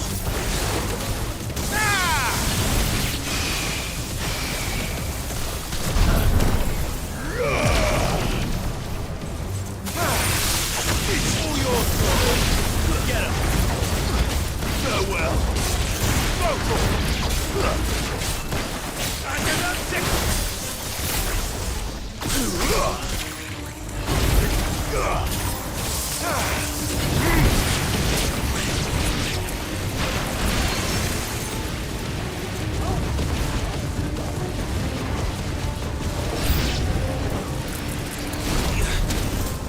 Over here!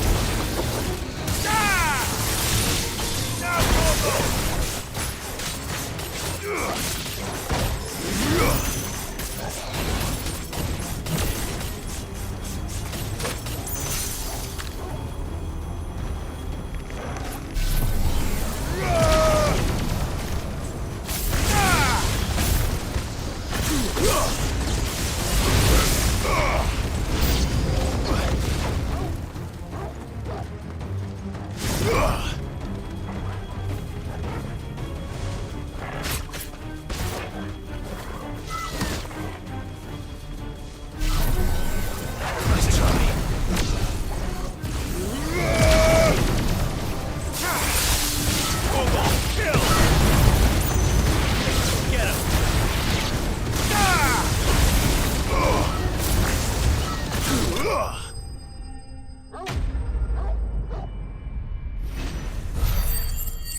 Looks like that's the last of them.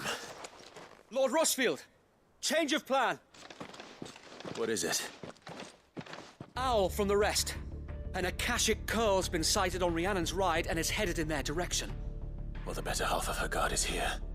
So Wade, how many Akashic remain in Eastpool? Hard to say. My men are still facing some resistance, but I think the worst is behind us. I could order a detachment or two to fall back and... No. Let them finish the job. You stay here too, Sir Wade. Your men need you. I'll go after the Curl. Join me only when Eastpool is won. If you're sure, my lord. May the Founder protect you.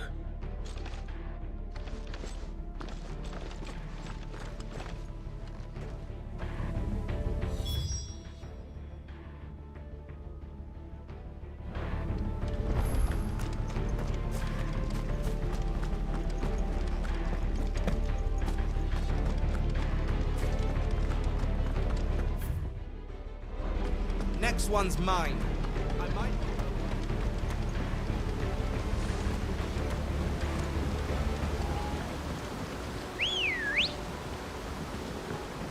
Come on.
Right.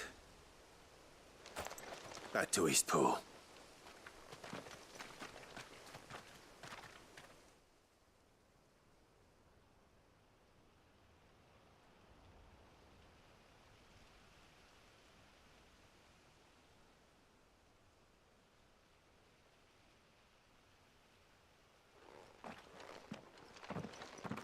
Lord Rossfield, the Curl, is it? It's dead. Thank the Founder for that. And for you, my lord. We were able to eradicate the rest of the Horde. I have guardians posted around the village to keep watch for further attacks, but all seems quiet for now. I hesitate to say it, but I think it might be over. I think it might.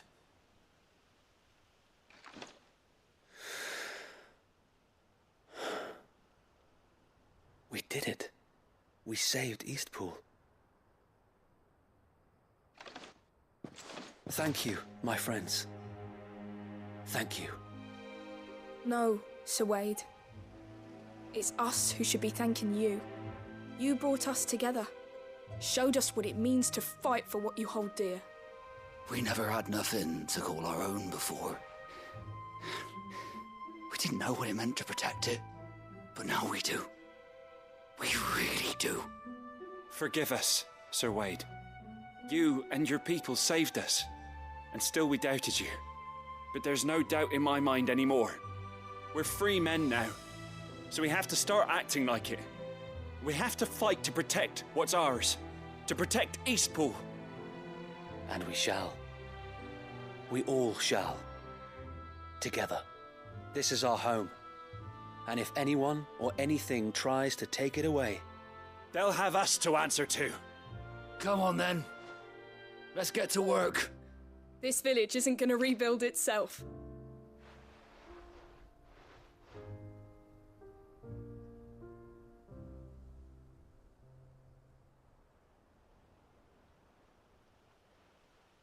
They're not slaves anymore. No. They're Rosarians.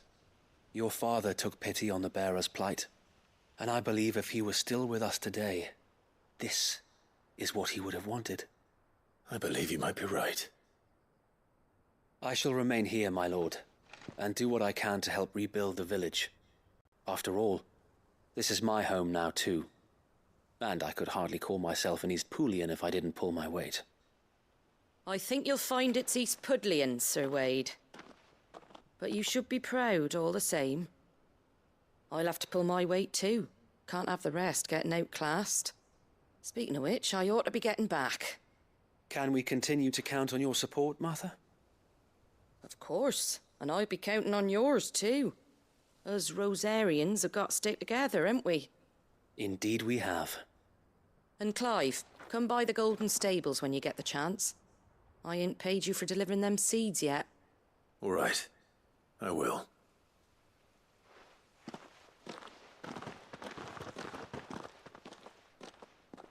Lord Rossfield, do you remember our very first mission together? Clearing the goblins from the Stillwind marshes? How could I forget?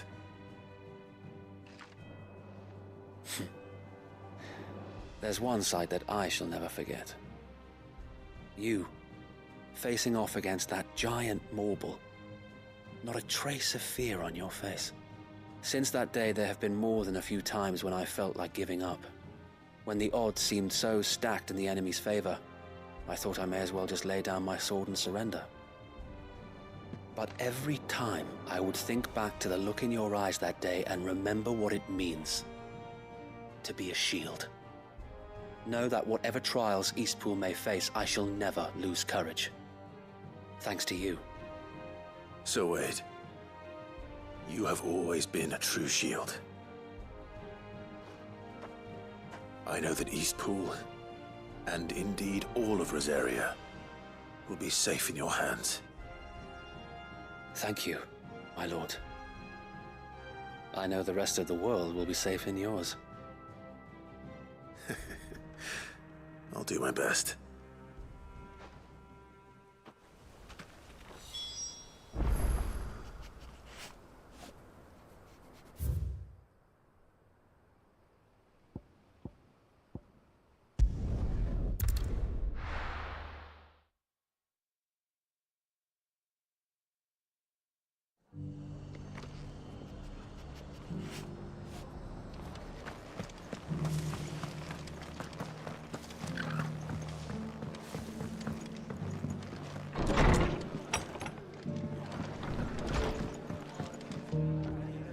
hero returns.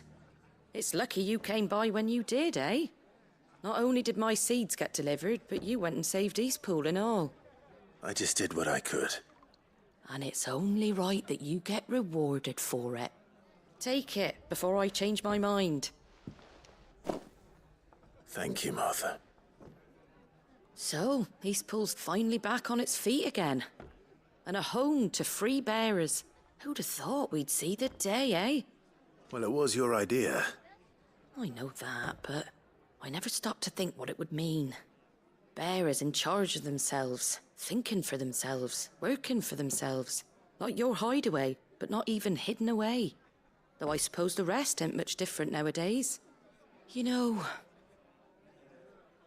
bearers living free like that reminds me of when I first met Sid. Loath as I am to recall that particular day. I take it you didn't always see eye to eye. What happened? Well, if you really want to know, I started doing what I do long before I met Sid. In fact, that's how I met him. Or at least how he came to meet me. He showed up at the stables one day, asking questions about who'd been buying up bearers. Founder knows what he thought I was doing with them. Running a hunt, poking around in their innards. Something awful anyway. Me, I thought he was a new constable. Thought the game was up. But somehow we both managed to work out what each other was about. And before I knew it, the cheeky arse was rattling on at me about how I was doing it all wrong. After all my hard work. Told me I was giving them relief, but not freedom. That my bearers were still dying as slaves. Got right under my skin, it did. Told him if he didn't like it, he could bugger off and report me to the garrison. And do you know what he did? He smiled. And then he laughed. And then I did the same. We made a pact that day, that whenever one of us was in need, the other would always be there for him. And you were? Well, we both wanted the same thing. To make life better for bearers. Just like your dad. Do you know I was born right around the time Elwyn became Archduke? Growing up, I saw how he tried to change things. He certainly didn't lack for ambition, that one. Indeed.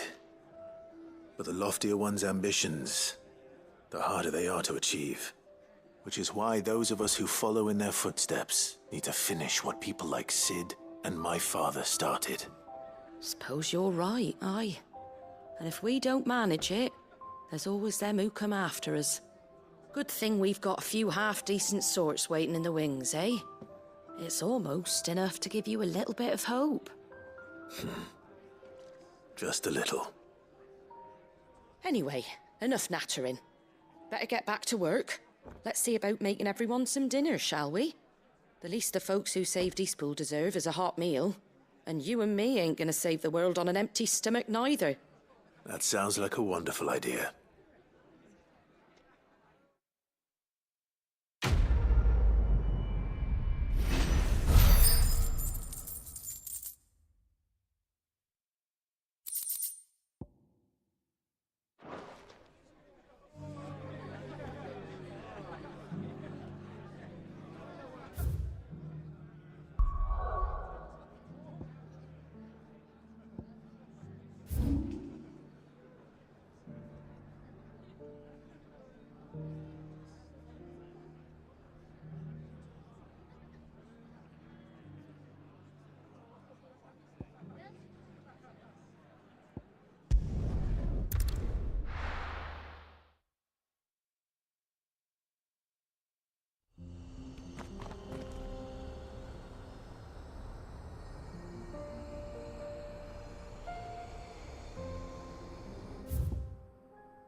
Good girl.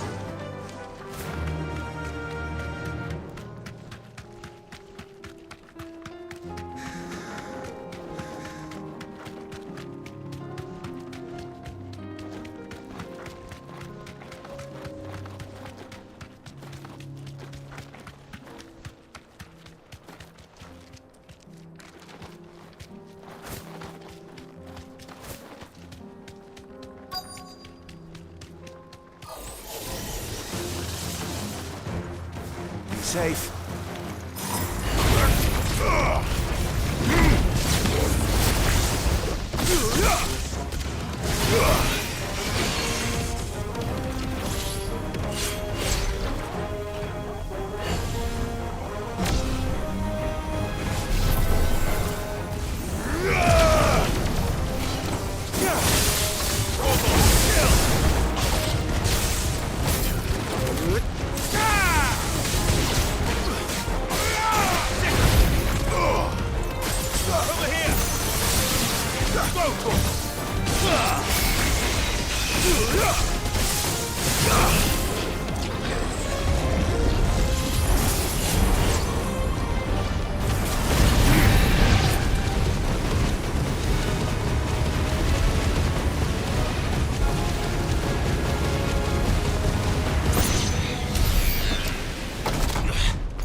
Two down, one to go.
Everything's back the way it was. I don't know.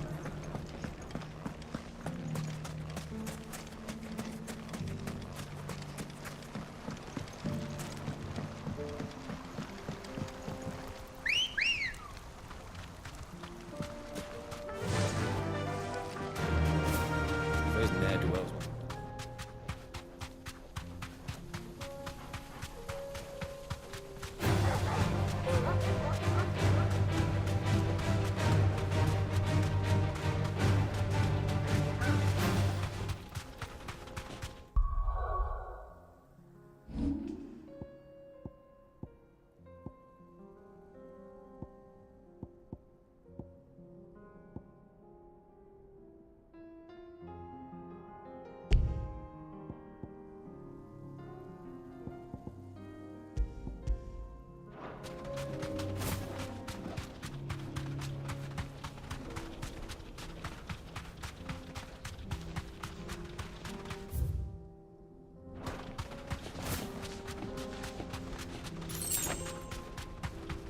That must be the camp Victor mentioned. Come on then, Toggle.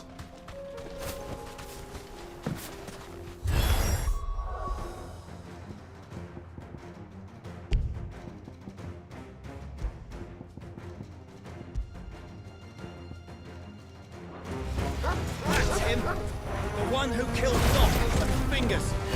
Take his head off! Get him!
I'd better let Victor know. Sid, where are you? Ah, I see the bandits didn't pose you any trouble. No, but that's not why you're here, is it? No. Something's happened. We need you back in Dalimil. What is it? The whole town's in uproar. They're saying that Lubor is a bearer. What? Seems that one of our parties wasn't as thorough as they should have been. They let one of the bandits escape, and his escape route took him right through Dalimil. Some of the children spotted him, and he was about to silence them. And when Lubor felled him with a bolt of magic, and without a crystal. But that's not possible. It is, if he's a bearer and has been hiding it all these years, which is what people are saying. If he has, well, I wouldn't blame him. No man is branded by choice. Still, all those people see is a man who's lied to them all his life. One who was made a leader of himself when the world believed he should have been a slave. Fuck. I don't know where we go from here, but I know one thing. Lubor needs all the friends he can get right now. You're right.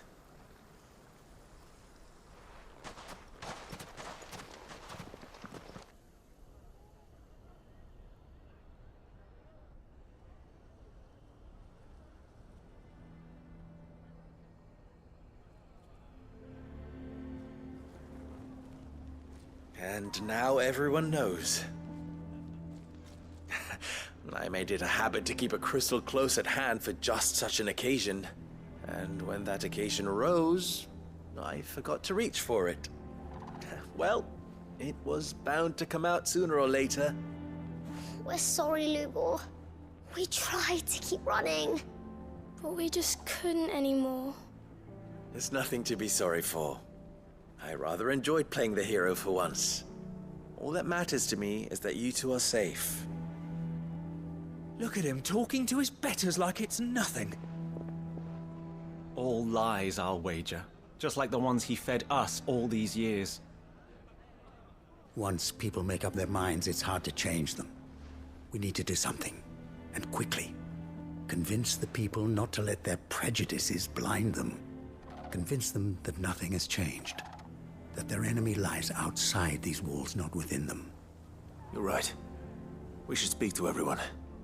I'm glad you agree. I'll handle the townsfolk. I'm a Dalmec born and bred. They listen to me. You head to the tavern. Make Conrad and Natalie remember who Lubor really is.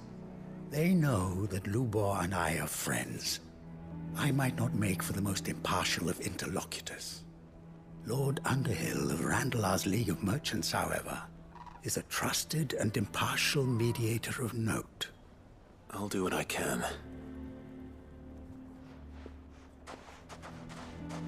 Lubor, stay here with the children. I can't promise anything, but we'll try. And that is all I can ask of you.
Why are you taking the bearer's side? Why do they always have to make such a... He knew all along that he was... Forgive me for disturbing you, but... could I have a moment of your time? I've seen your face before. As have I. Lord Underhill, wasn't it? Of the League of Merchants. That's right. I wanted to speak to you about Lubor. The rumors that he's a bearer. All true, I'm afraid. He'll never be mayor now. Not if I have anything to do with it. But what of his wares? Bearer or no, his steel is highly valued throughout the Republic. In this at least he's done the town a service. Might that not earn him a little leniency? Leniency? He pretended to be one of us when he was laughing behind our backs all the while. I'm sorry, my lord, but he lied to us. He lied to you. He cannot be trusted. So what do you propose? Will you drive him from his home? Close his forge? Perhaps. That is a question for the people of Dalimil. And they will thank you not to get involved.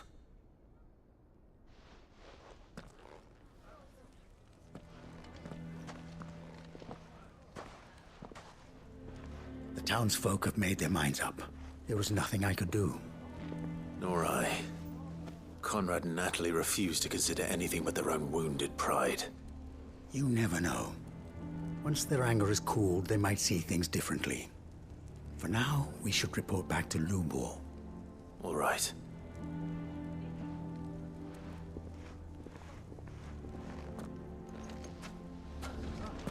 Why the hell would Victor take the bearer's side?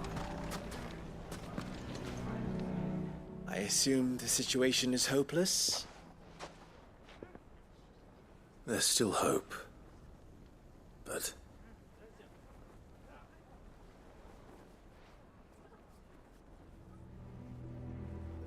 But perhaps not in this lifetime, I think it's fair to say. You mustn't think like that, Lubor. Give them time. They'll come around. We'll talk some sense into them in the end, you'll see. No, you won't. And your efforts would be better spent elsewhere. But Lubor... Rosina would often tell me that steel does not lie, that a blade is a reflection of the smith who forged it. To yourself be true, that was her point. Rather an ironic one when you consider that her life was taken with a blade of her own making. But I do not doubt that she was always true to herself and what she believed in, right to the end. And so must I be. I must do what I know to be right, no matter what others might think of me. And now, I know what that is. I must embrace my new role of villain so that the people of Dalimil have something to unite against. For only united can they hope to stand against the threat that awaits them. I'll need to make a suitably dramatic exit, of course. Don't go, Lubor. You're the only one who was ever kind to us. We'll be all alone. Again. Trust me, little ones. It is for the best that I go. Not only for the town, but for you, too. How could it possibly be for the best? These children need you. The least you can do is give the townspeople a chance to change their minds. I would not take it, Victor. It's over. Over, you say? And so just like that, you're going to throw this town and these children to the wolves? I thought you were better than this. But it seems you had me fooled as well. Victor. Forget it. Do what you will. You sure you're making the right choice, Lubor? Of those available to me, I believe it's the best one. Yes. Ah, but where are my manners? Here. A reward for clearing out that bandit camp. Right then. I have packing to do. If there's anything I can do. Anything. I'll bear it in mind. Thank you.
You're here. August waiting for you inside. Well, go on then. So Dravost is still standing. For now, at least.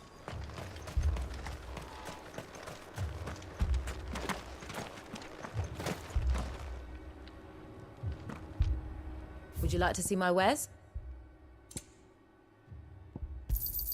Thank you.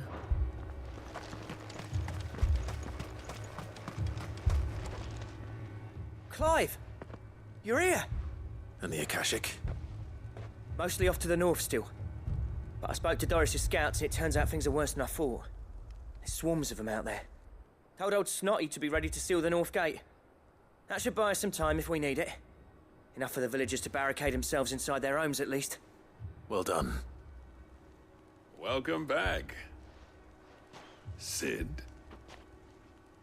I'd never have guessed, you know. Not if August hadn't let slip.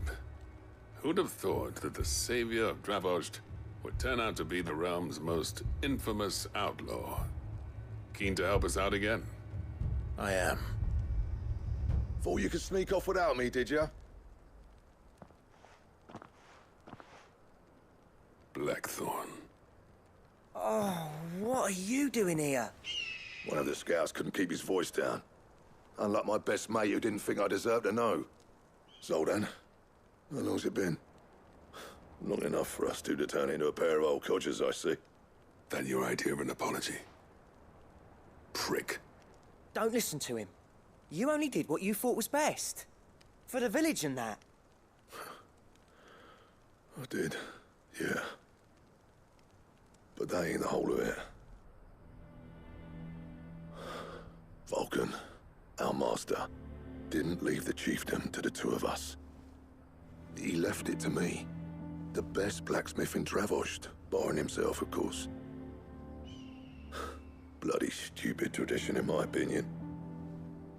If someone's got talent, you should let them practice their craft, not ask them to settle petty feuds and barter for grain. Our master wasted half his life that way. I wasn't about to let that happen to me.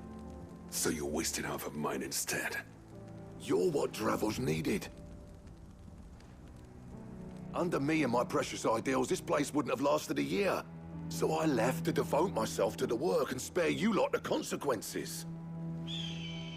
I may be a selfish prick, but I only did what I felt I had to. What you had to do was your duty! Even if it meant we all starved? Enough. This is no time for bickering. You can finish beating each other up once Dravost is safe. Fine. I've said my piece anyway. Yeah. So have I. Sorry, Clive. I shouldn't have stuck my nose in. We're short enough on time as it is. Still, give us a mo, would you? I need to get my head straight before any of them Akashic try to bite it off.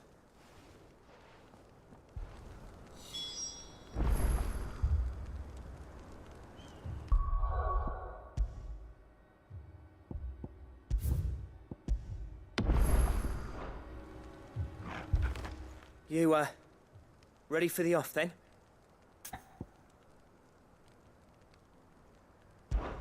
We can't afford to waste any more time. Right you are. Might be worth having one last word with the scouts, though. Don't want any nasty surprises, do we? Oh, and Blackthorn, you and Zoltan might be better off staying inside the... Akashic on the move. How close are they? Within sight of the walls. And there are more coming up from the mines. What was I saying about nasty surprises?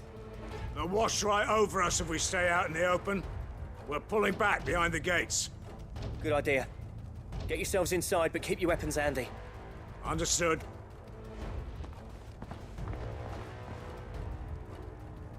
I'm prepared to fight if I have to. Well, let's hope you don't. That's our job. Once the scouts are inside, order your men to barricade the gates. No heroic last stands, you hear me? No fighting at all if you can help it. August's right. I've seen what Akashic beasts can do to armor. The people here are tough and willing, but they ain't equipped to face what's coming. I'm going out there. Start work on the gate as soon as I've left. I'll give you as much time as I can. And if they kill you? You evacuate. But it won't come to that. I promise. You'd better be right. Take good care of Dravoj till I get back. Leave it to me. And give those things what for, yeah?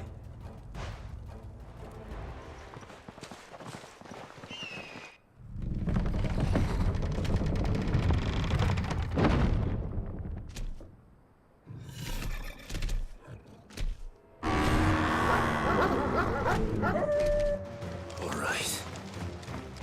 Which one of you's first?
Is that it?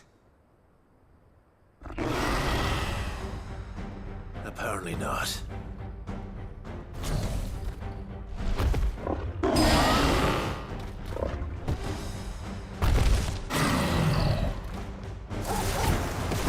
You're not getting past me. Nice try.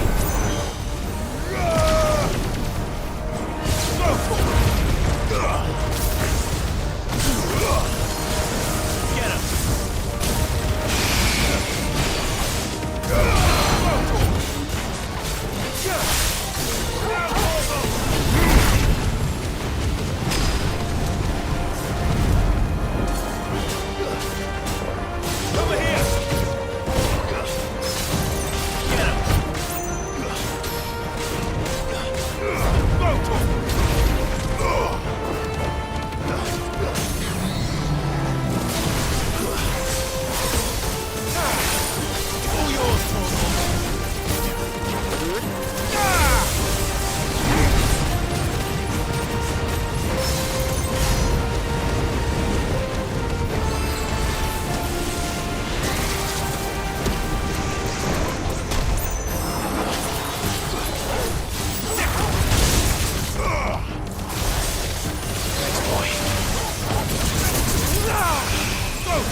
question is, did I miss any?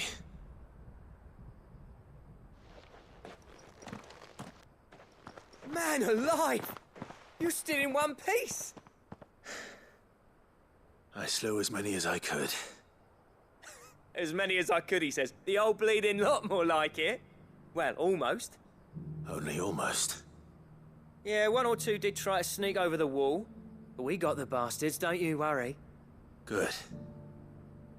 Though you do know, more will come in time.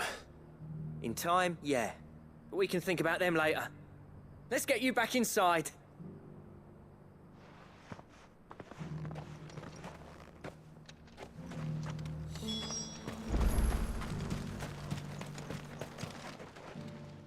Sid!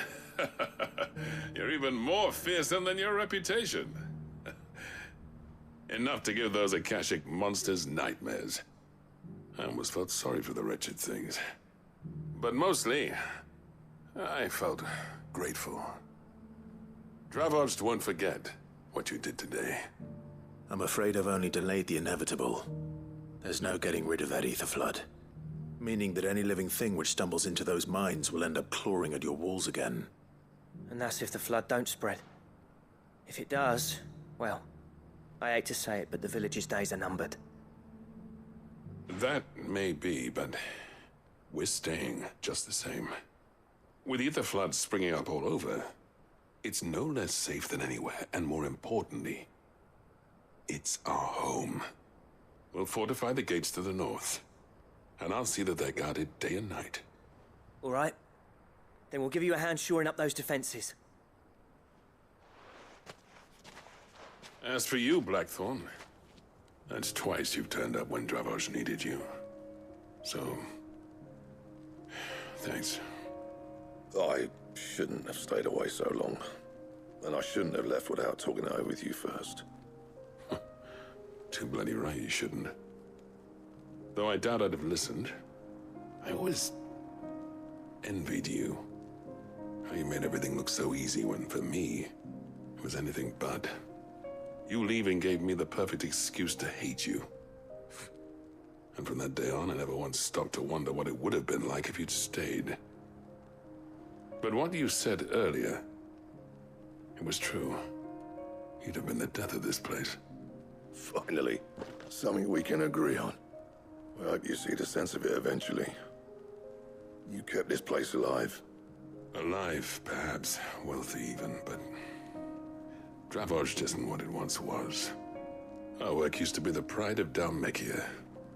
Now, we churn out the same rubbish day after day because it's easy and turns a profit. It's not about the craft anymore. I wouldn't send my sons to war wearing the shit most of our smiths are making.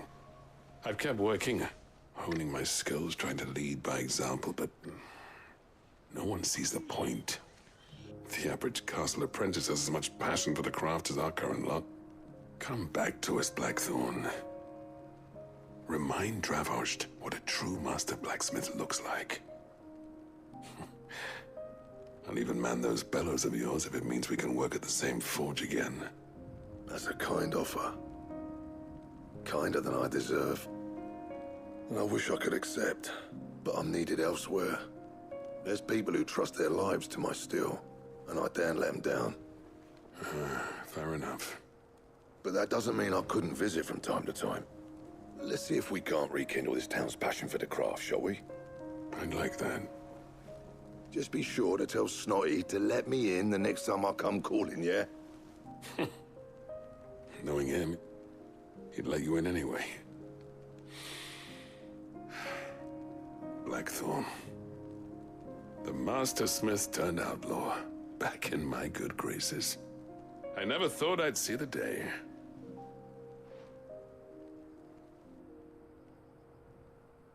I'd say that went pretty well, wouldn't you? Even better than I'd hoped. Sid, I've got something for you.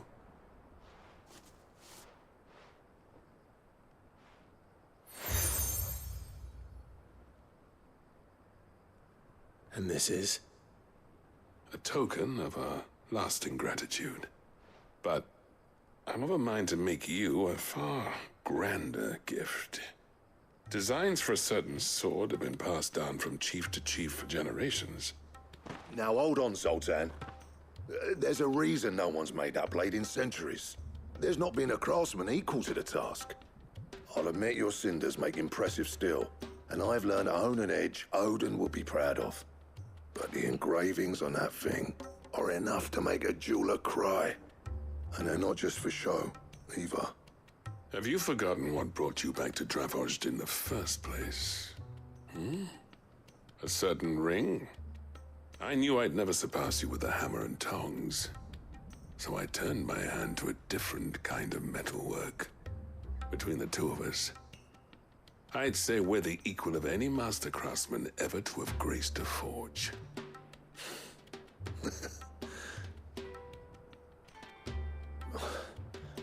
You know what? I think you might be right. Clive, you wouldn't mind if Zoltan came back to the Hideaway, would you? He's more than welcome. As long as he can keep our secret. Right. Zoltan, get your tools. We've got a legend to forge.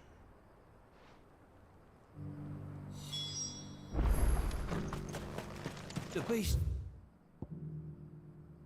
was charging at me, and he threw himself.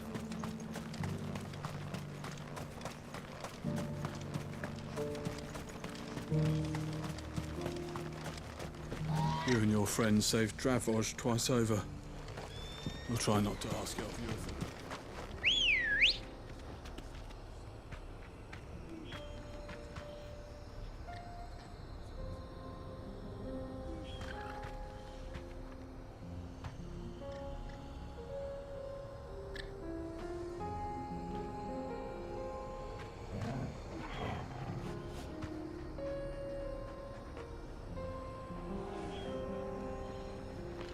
Let's go. Run like the wind.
Chocobo I've ever seen. Something tells me it won't be easily broken. Over here! This one.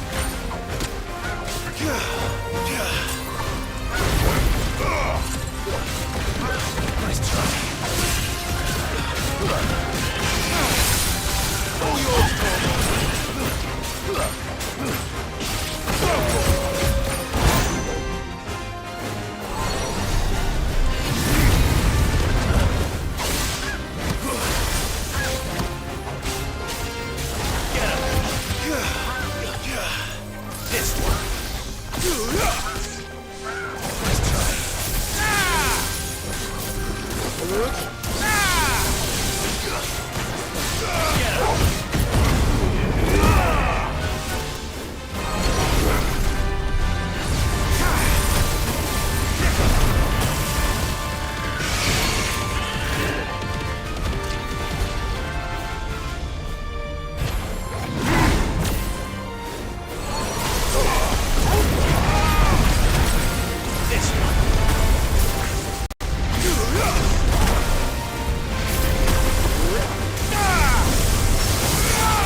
There was nothing I could do.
All right.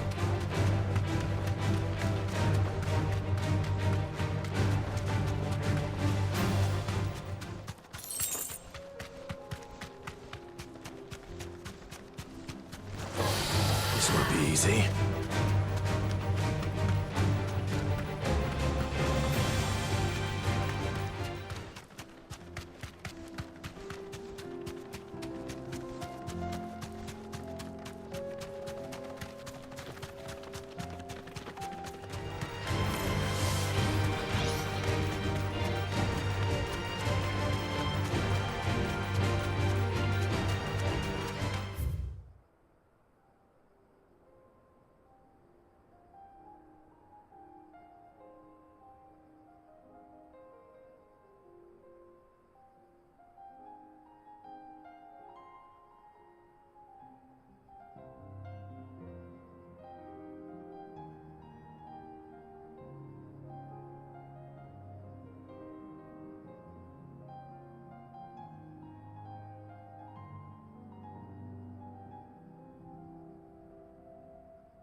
Be safe.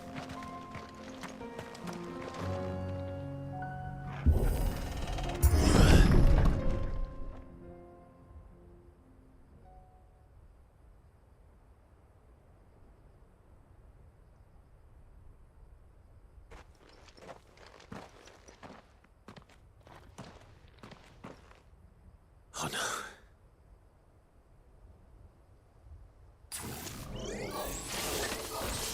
You'll pay for this. May still be survivors.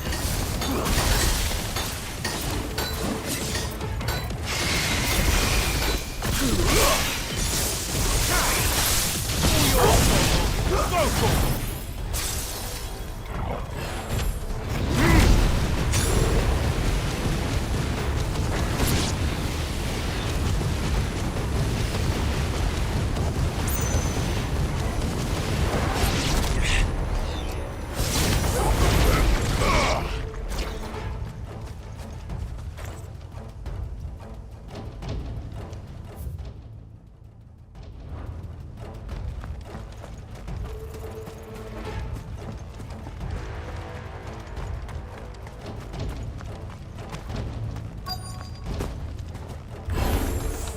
Whatever that thing is, say it's their leader. Give me something!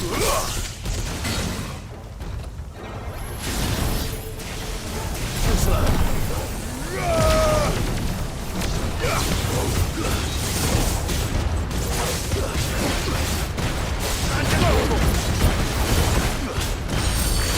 Over here!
Should have stayed in the past.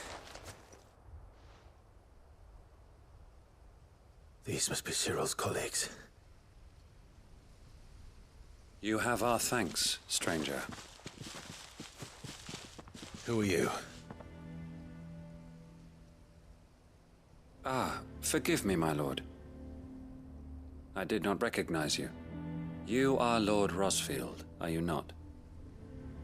We are archaeologians, tasked with surveying this site.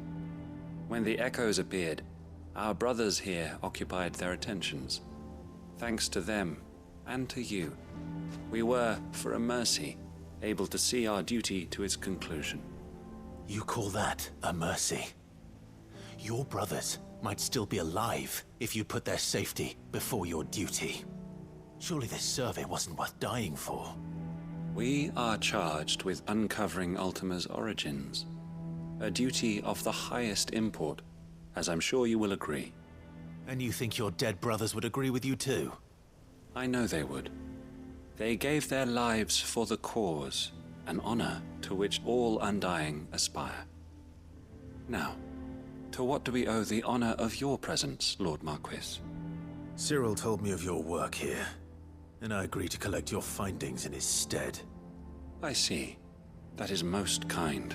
Pray, take them then, with our humble thanks.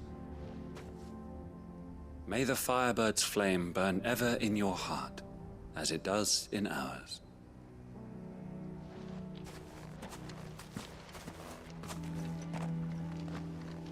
It's one thing to lay down your life for another, but for a survey...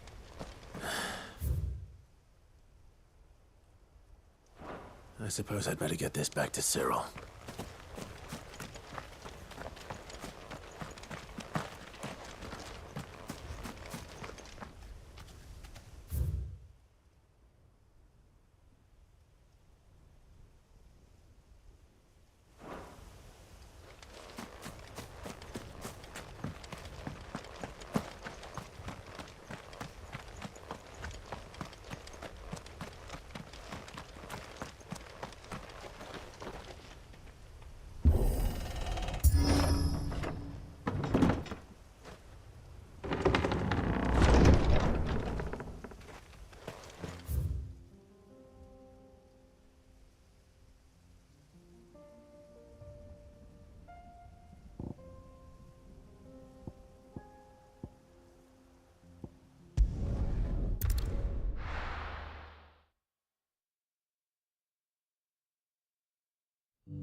Careful how you pack that. Leather. Any creases or scratches will bring down the price.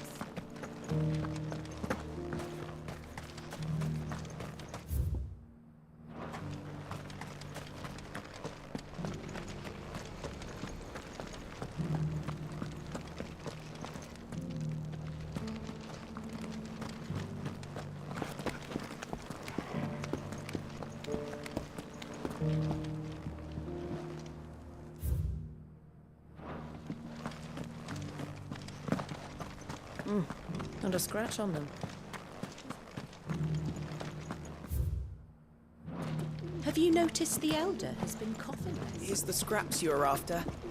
Thanks. Can't do without leather if I'm to polish these stones.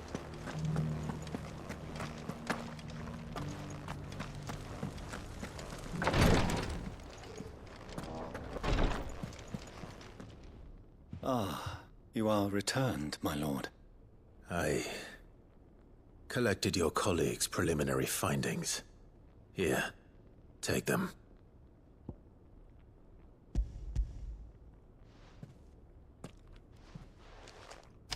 My thanks. I shall study them, and inform you forthwith if I discover aught that might aid you in your fight against Ultima. Cyril, your survey party suffered several losses in Kretov. Losses which could have been avoided, had the others not chosen to complete their work, instead of saving their friends. Were these your orders? No. This was their choice. Every Undying devotes his life to the service of the Phoenix. It is our sole duty, and should we die in discharging it, so be it. Even when death is avoidable. My lord, I fear that this is not a point over which it would be fruitful to argue. The Undying have served the Phoenix for countless generations, and your opinion of our methods, however earnest, is not like to change them. We live to serve the Phoenix. Our very order exists for that purpose, and that purpose alone. Cyril, I know that you and your brethren answer only to Joshua, but allow me to offer you a word of advice. It does not further the cause of the Phoenix to have his loyal followers surrender their lives without good reason. Provide your survey parties with an escort, that they might live to do their duty for years to come. Think not only of how you can serve the Phoenix, but how Joshua would want you to serve him. Please. For all our sakes. I thank you for your advice, my lord. If you will permit me to respond, our faith in his grace, Joshua Rossfield, is absolute. And we of the Undying will do what we believe is right to fulfill our duty unto him. As first shield to the Phoenix, I am sure you understand what it means to do one's duty. I do. Then we are of the same mind. And it is my hope that we may continue to do our duty together.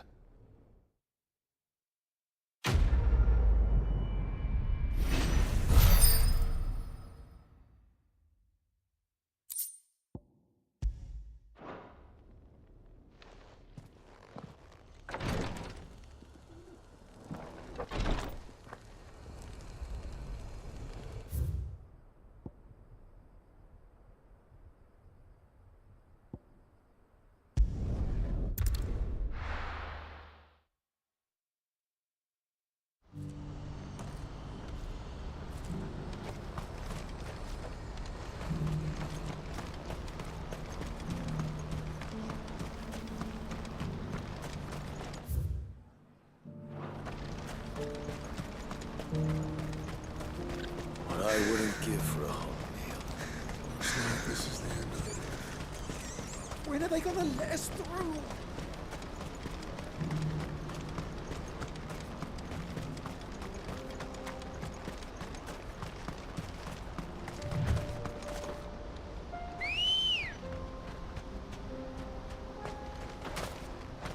Good girl.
deserve a rest.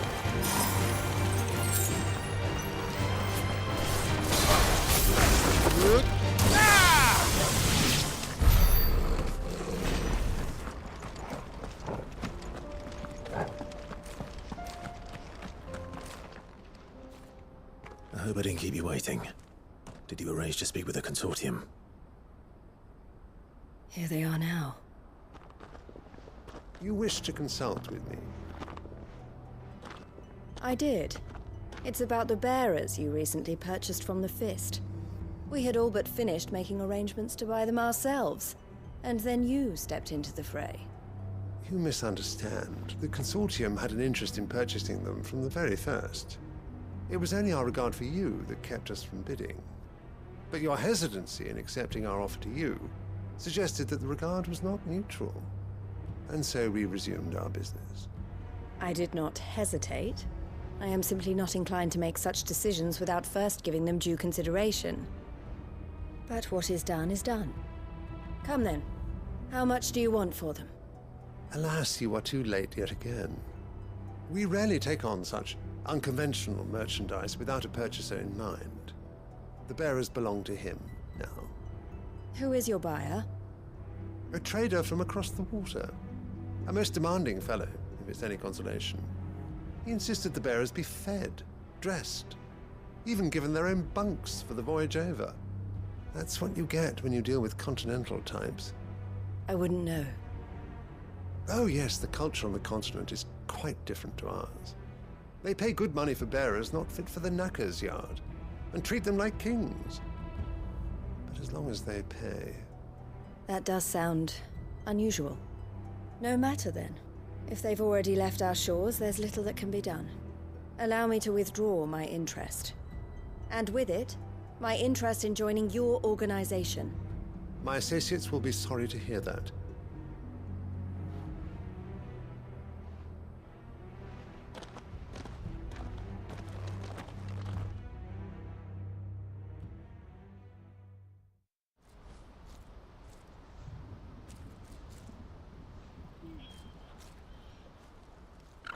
I'm sorry you weren't able to save them. As am I. But I only have myself to blame. He was right, you see. The Silver Peak Consortium did intend to buy those bearers before I did. Their representative hinted at a possible purchase when he came to recruit me. I feigned interest in joining them in the hope he might be encouraged to tell me more, and he did just that. As soon as he left, I sent my own offer to Randalar. So you never... No. I entertained the Consortium's proposal solely so I could learn more about those bearers. But I was a fool to think they wouldn't find out. I knew exactly who I was dealing with. You tried. I did. And if what he said was true, the bearers are to be well treated. Which is something, at least. But they deserved more. I wanted so badly to see them freed. Eloise! Eloise! Word from Cashlock. The village is under attack. A pack of beasts have come down from the mountains, and there's a dragon at its head. Theo and the others are trying to hold them off as best they can, but the odds are against them. They need help, and fast. Theo! I'll go on ahead. Thank you, Clive. I'll gather some men and join you there. Just... make sure he's safe.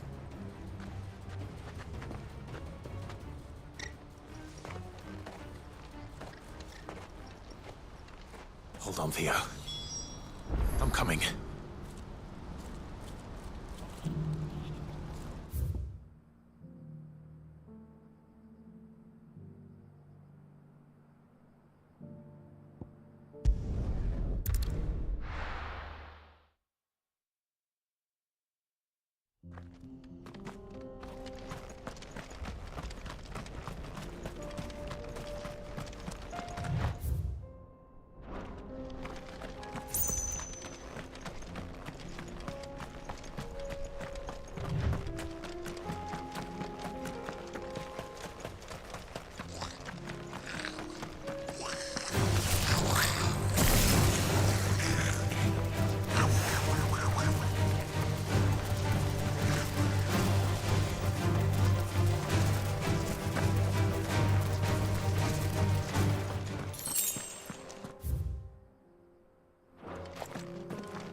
Ready, girl?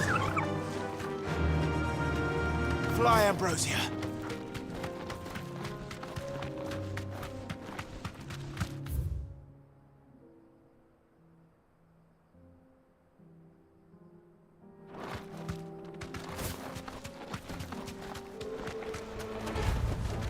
Back to the stables, girl. What's the situation?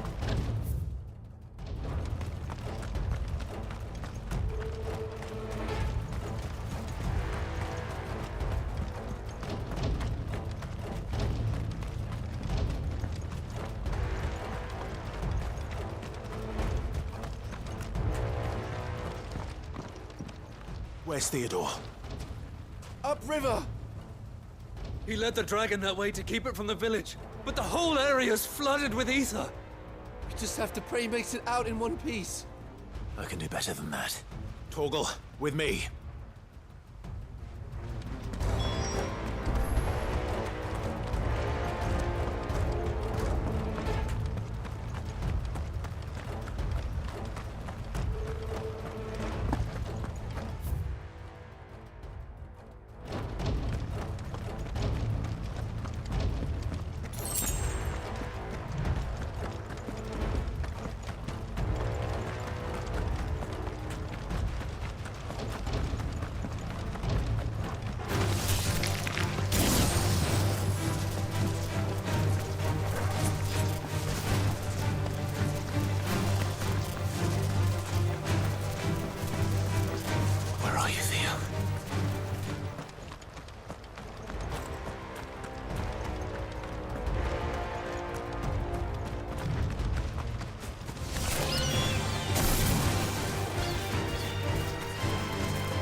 These creatures have already turned.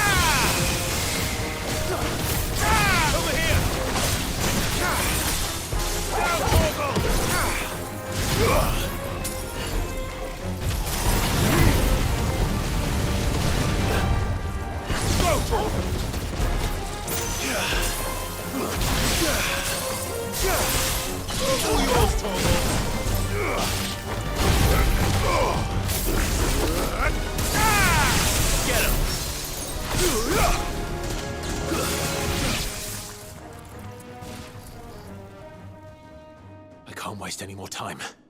I need to find Theodore before that dragon does.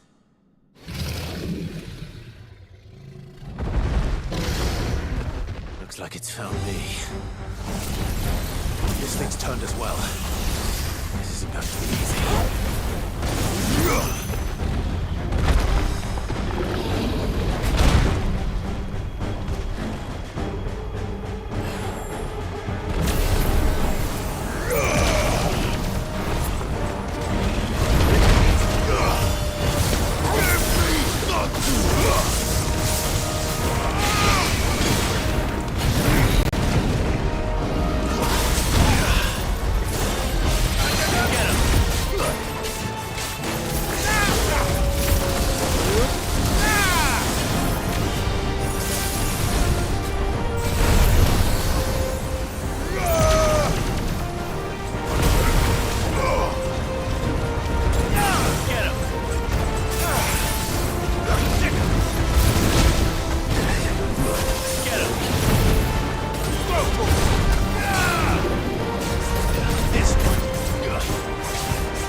Theodore, you had me worried for...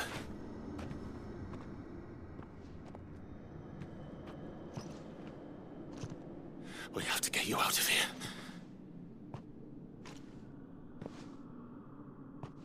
I think it might be a little too late for that. Bearer or no, there's only so much ether a man can take, and that Drake just wouldn't let me leave. You have my thanks, Sid, for finishing what I could not. For keeping Elle's dream. Theodore!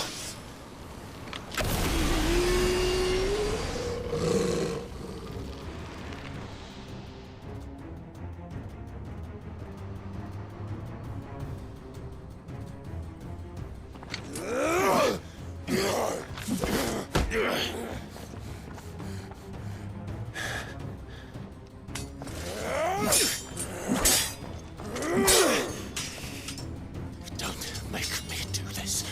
Stop it, Theo! Stop! Stay back, Eloise! He's turned. And so will you!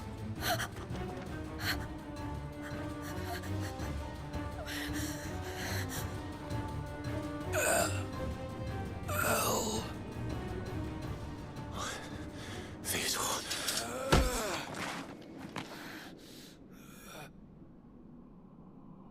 Take care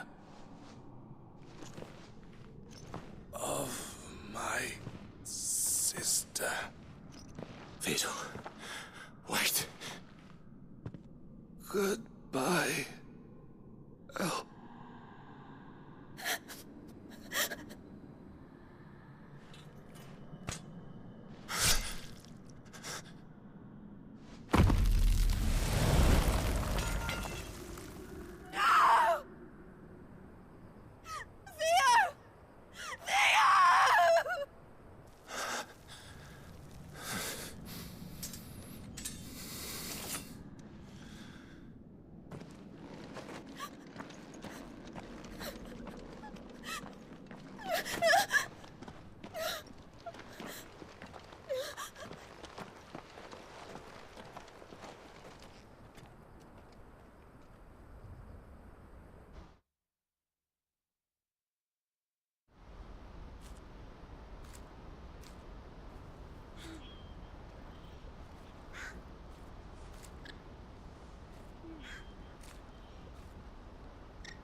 Thank you, Clive. I think I'll be all right now. That was true bravery he showed. Leading the dragon away from the village like that. His first instinct was always to protect people. To put others' well-being before his own. And now he's gone. Because I sent him to that place, against his will. It wasn't against his will. He was ready to do whatever it took to show you he could stand on his own. So that you would finally be free to live your own life. To live my own life? He never could come to terms with the choice I made. What exactly happened? You once told me Theo was the first bearer you ever helped.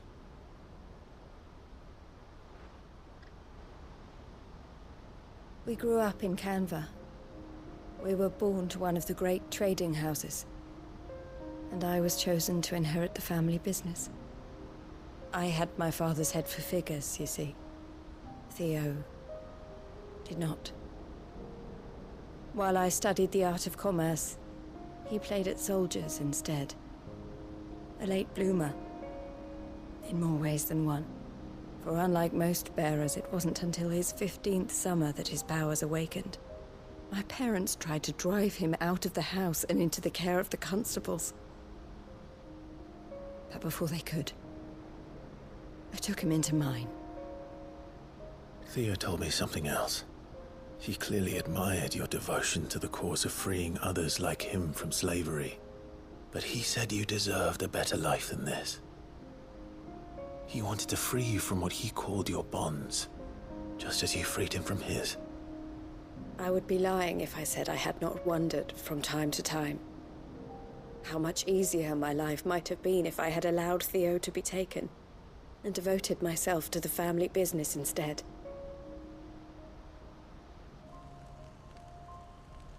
But I have never regretted the decision I made. Being with my brother meant more to me than tradition or reputation. I only had to look at him to remind myself of that night and the choice I made, and the fact that I would make the same choice again in a heartbeat.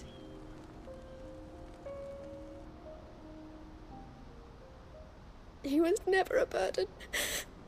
How could he even think that? If anything, I was the one who weighed him down. You weren't, Eloise. He said it himself, that he had always been grateful to you for saving him, and that he wanted to repay you by letting you live the life you were denied. Neither you nor Theo weighed each other down.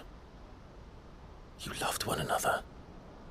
You did whatever was necessary to continue living your lives together, and you always would have.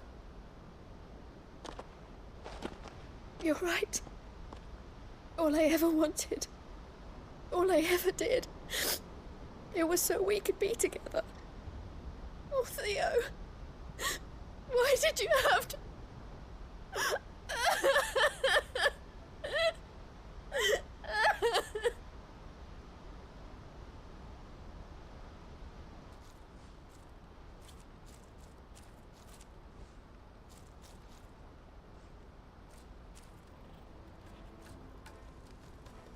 I know Theo wanted me to move on, but I'm staying here at the Crimson Caravans to continue our work. We can make a difference here. We can help people, save them. I need nothing more from life than that.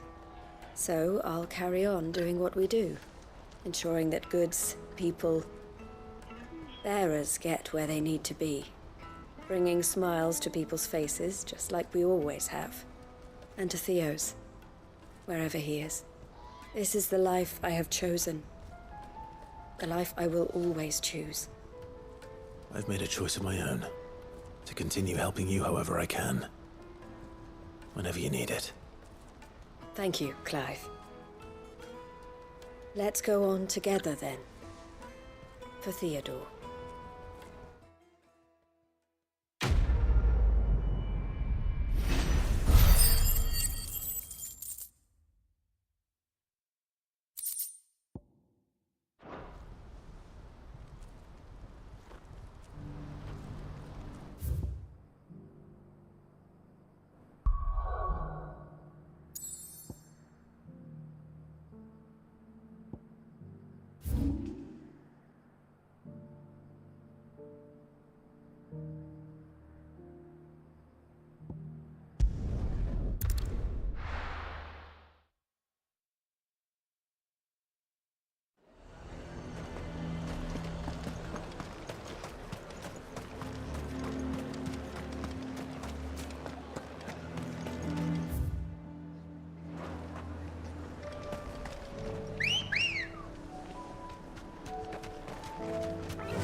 Faster!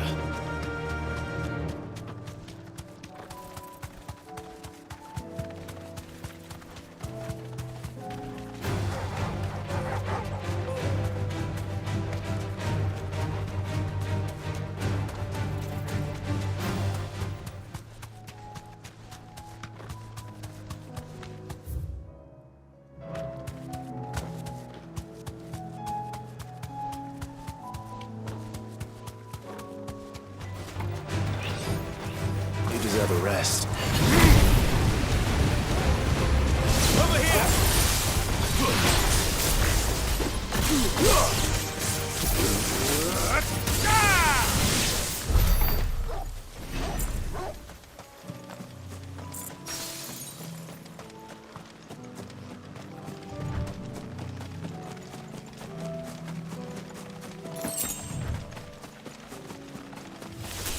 This might take a while. This one!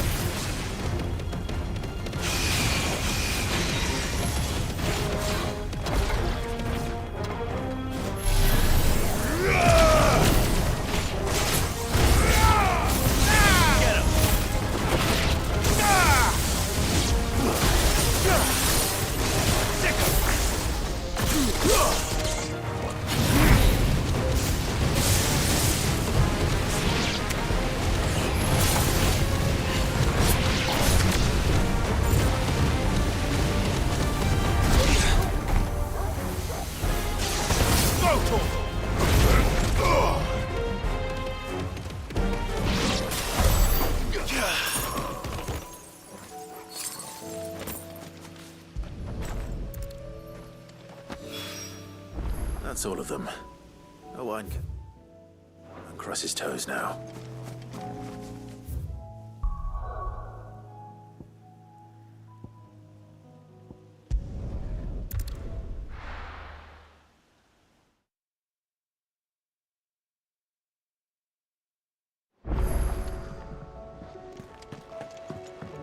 Come back.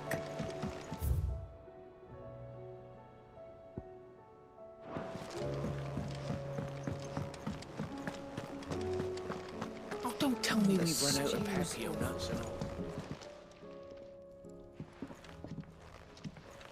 Ah, the man himself. We were just about to make a start on that sword I promised you. It's funny, but none of this would have been possible without your help. You remember Camille? We'll be using his leatherwork for the grip. The steel, meanwhile, will be tempered in a fire, burning the cinders you charmed out of old Zoltan here. And that whetstone from the Outer Isles, that'll be what gives the blade its edge. And the final flourish will be my talented colleagues' engraving. A team effort led by the greatest blacksmith alive. Now, save that talk till the thing's finished, yeah? Right. I'm ready if you are. To the bellows it is, then.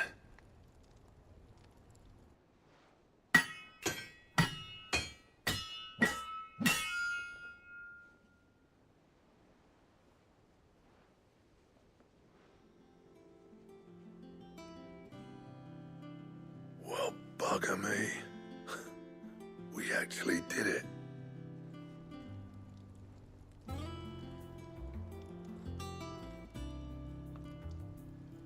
The sword to end all swords.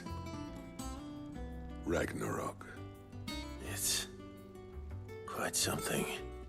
I trust you'll take good care of it. Thank you. Both of you. So, does this make you pair the greatest craftsman alive, then? This? Nah. This was just following the footsteps of the greats of old. It'll take more than that to earn us our place in history. But we're up for the challenge. Here. A list of materials. Zoltan and I got talking on the long road back from Dravost. We reckon with those items there, we could craft something even better than the Ragnarok. Something worthy of a legendary outlaw like yourself. That's a weapon I'd like to see. You leave this list with me. I was hoping you'd say that. One legend at a time, eh, lads? Before you start on the next, who fancies raising a cup to friendship reforged? Good idea. No more drinking to forget my past. It's about time I had something to celebrate. Then tap the kegs! Vulcan's boys are on their way!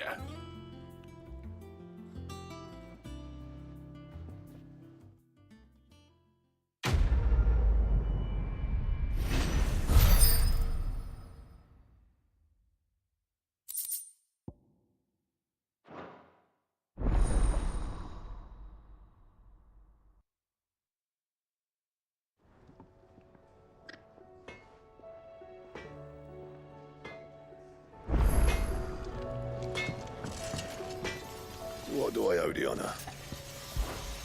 St. Fornian, dear.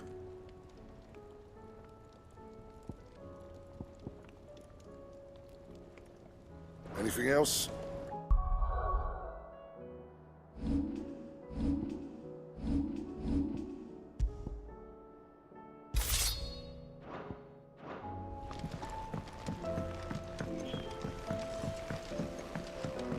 Have you tried Molly's lemon tarts?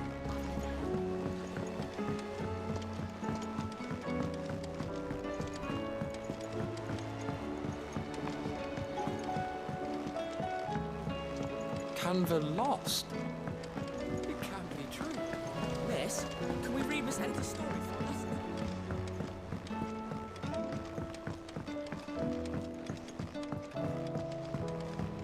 With Canva in the hands of Akashic.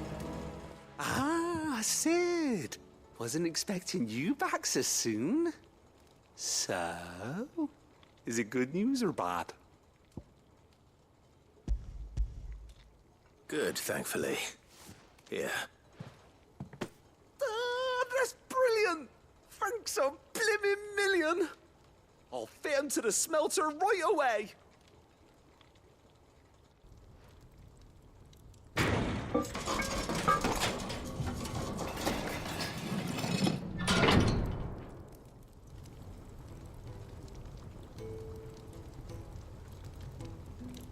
May I present to you the Telemon Furnace! Ain't bad, is she? She's a beauty. You saved my bacon again, Sid, and I ain't about to let your good deed go unrewarded. It's fine, really. My bag's flexible enough already. Oh, don't say that. I'm sure I can make a few improvements to it yet. You could just buy me a bigger... How about that clasp? Looks a bit stiff. Reckon you could loosen it up and make some more room? And I reckon I know how. With a new alloy we've been working on. The Telemon Furnace was just what we needed to perfect it. It's a metal, see?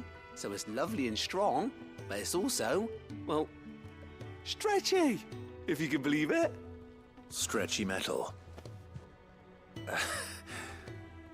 Well, if you insist. That is the spirit.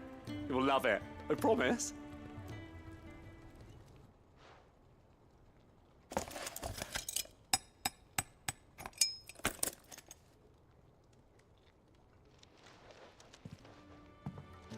So, what do you reckon? It's actually quite ingenious. Thank you, Owain. Shh, don't mention it. You earned it. And I wanted to get some practice in using that metal anyway. Reckon we'll have all kinds of uses for it around the hideaway. Can't think of any right now, but that's our job, innit? Dreaming up new ways to make life easier around here. Maybe even out there, too. One day, the whole world's gonna know about the inventions you've helped us put together. That bag of yours will be the first of many. You mark my words. They'll hardly believe their eyes, I'm sure.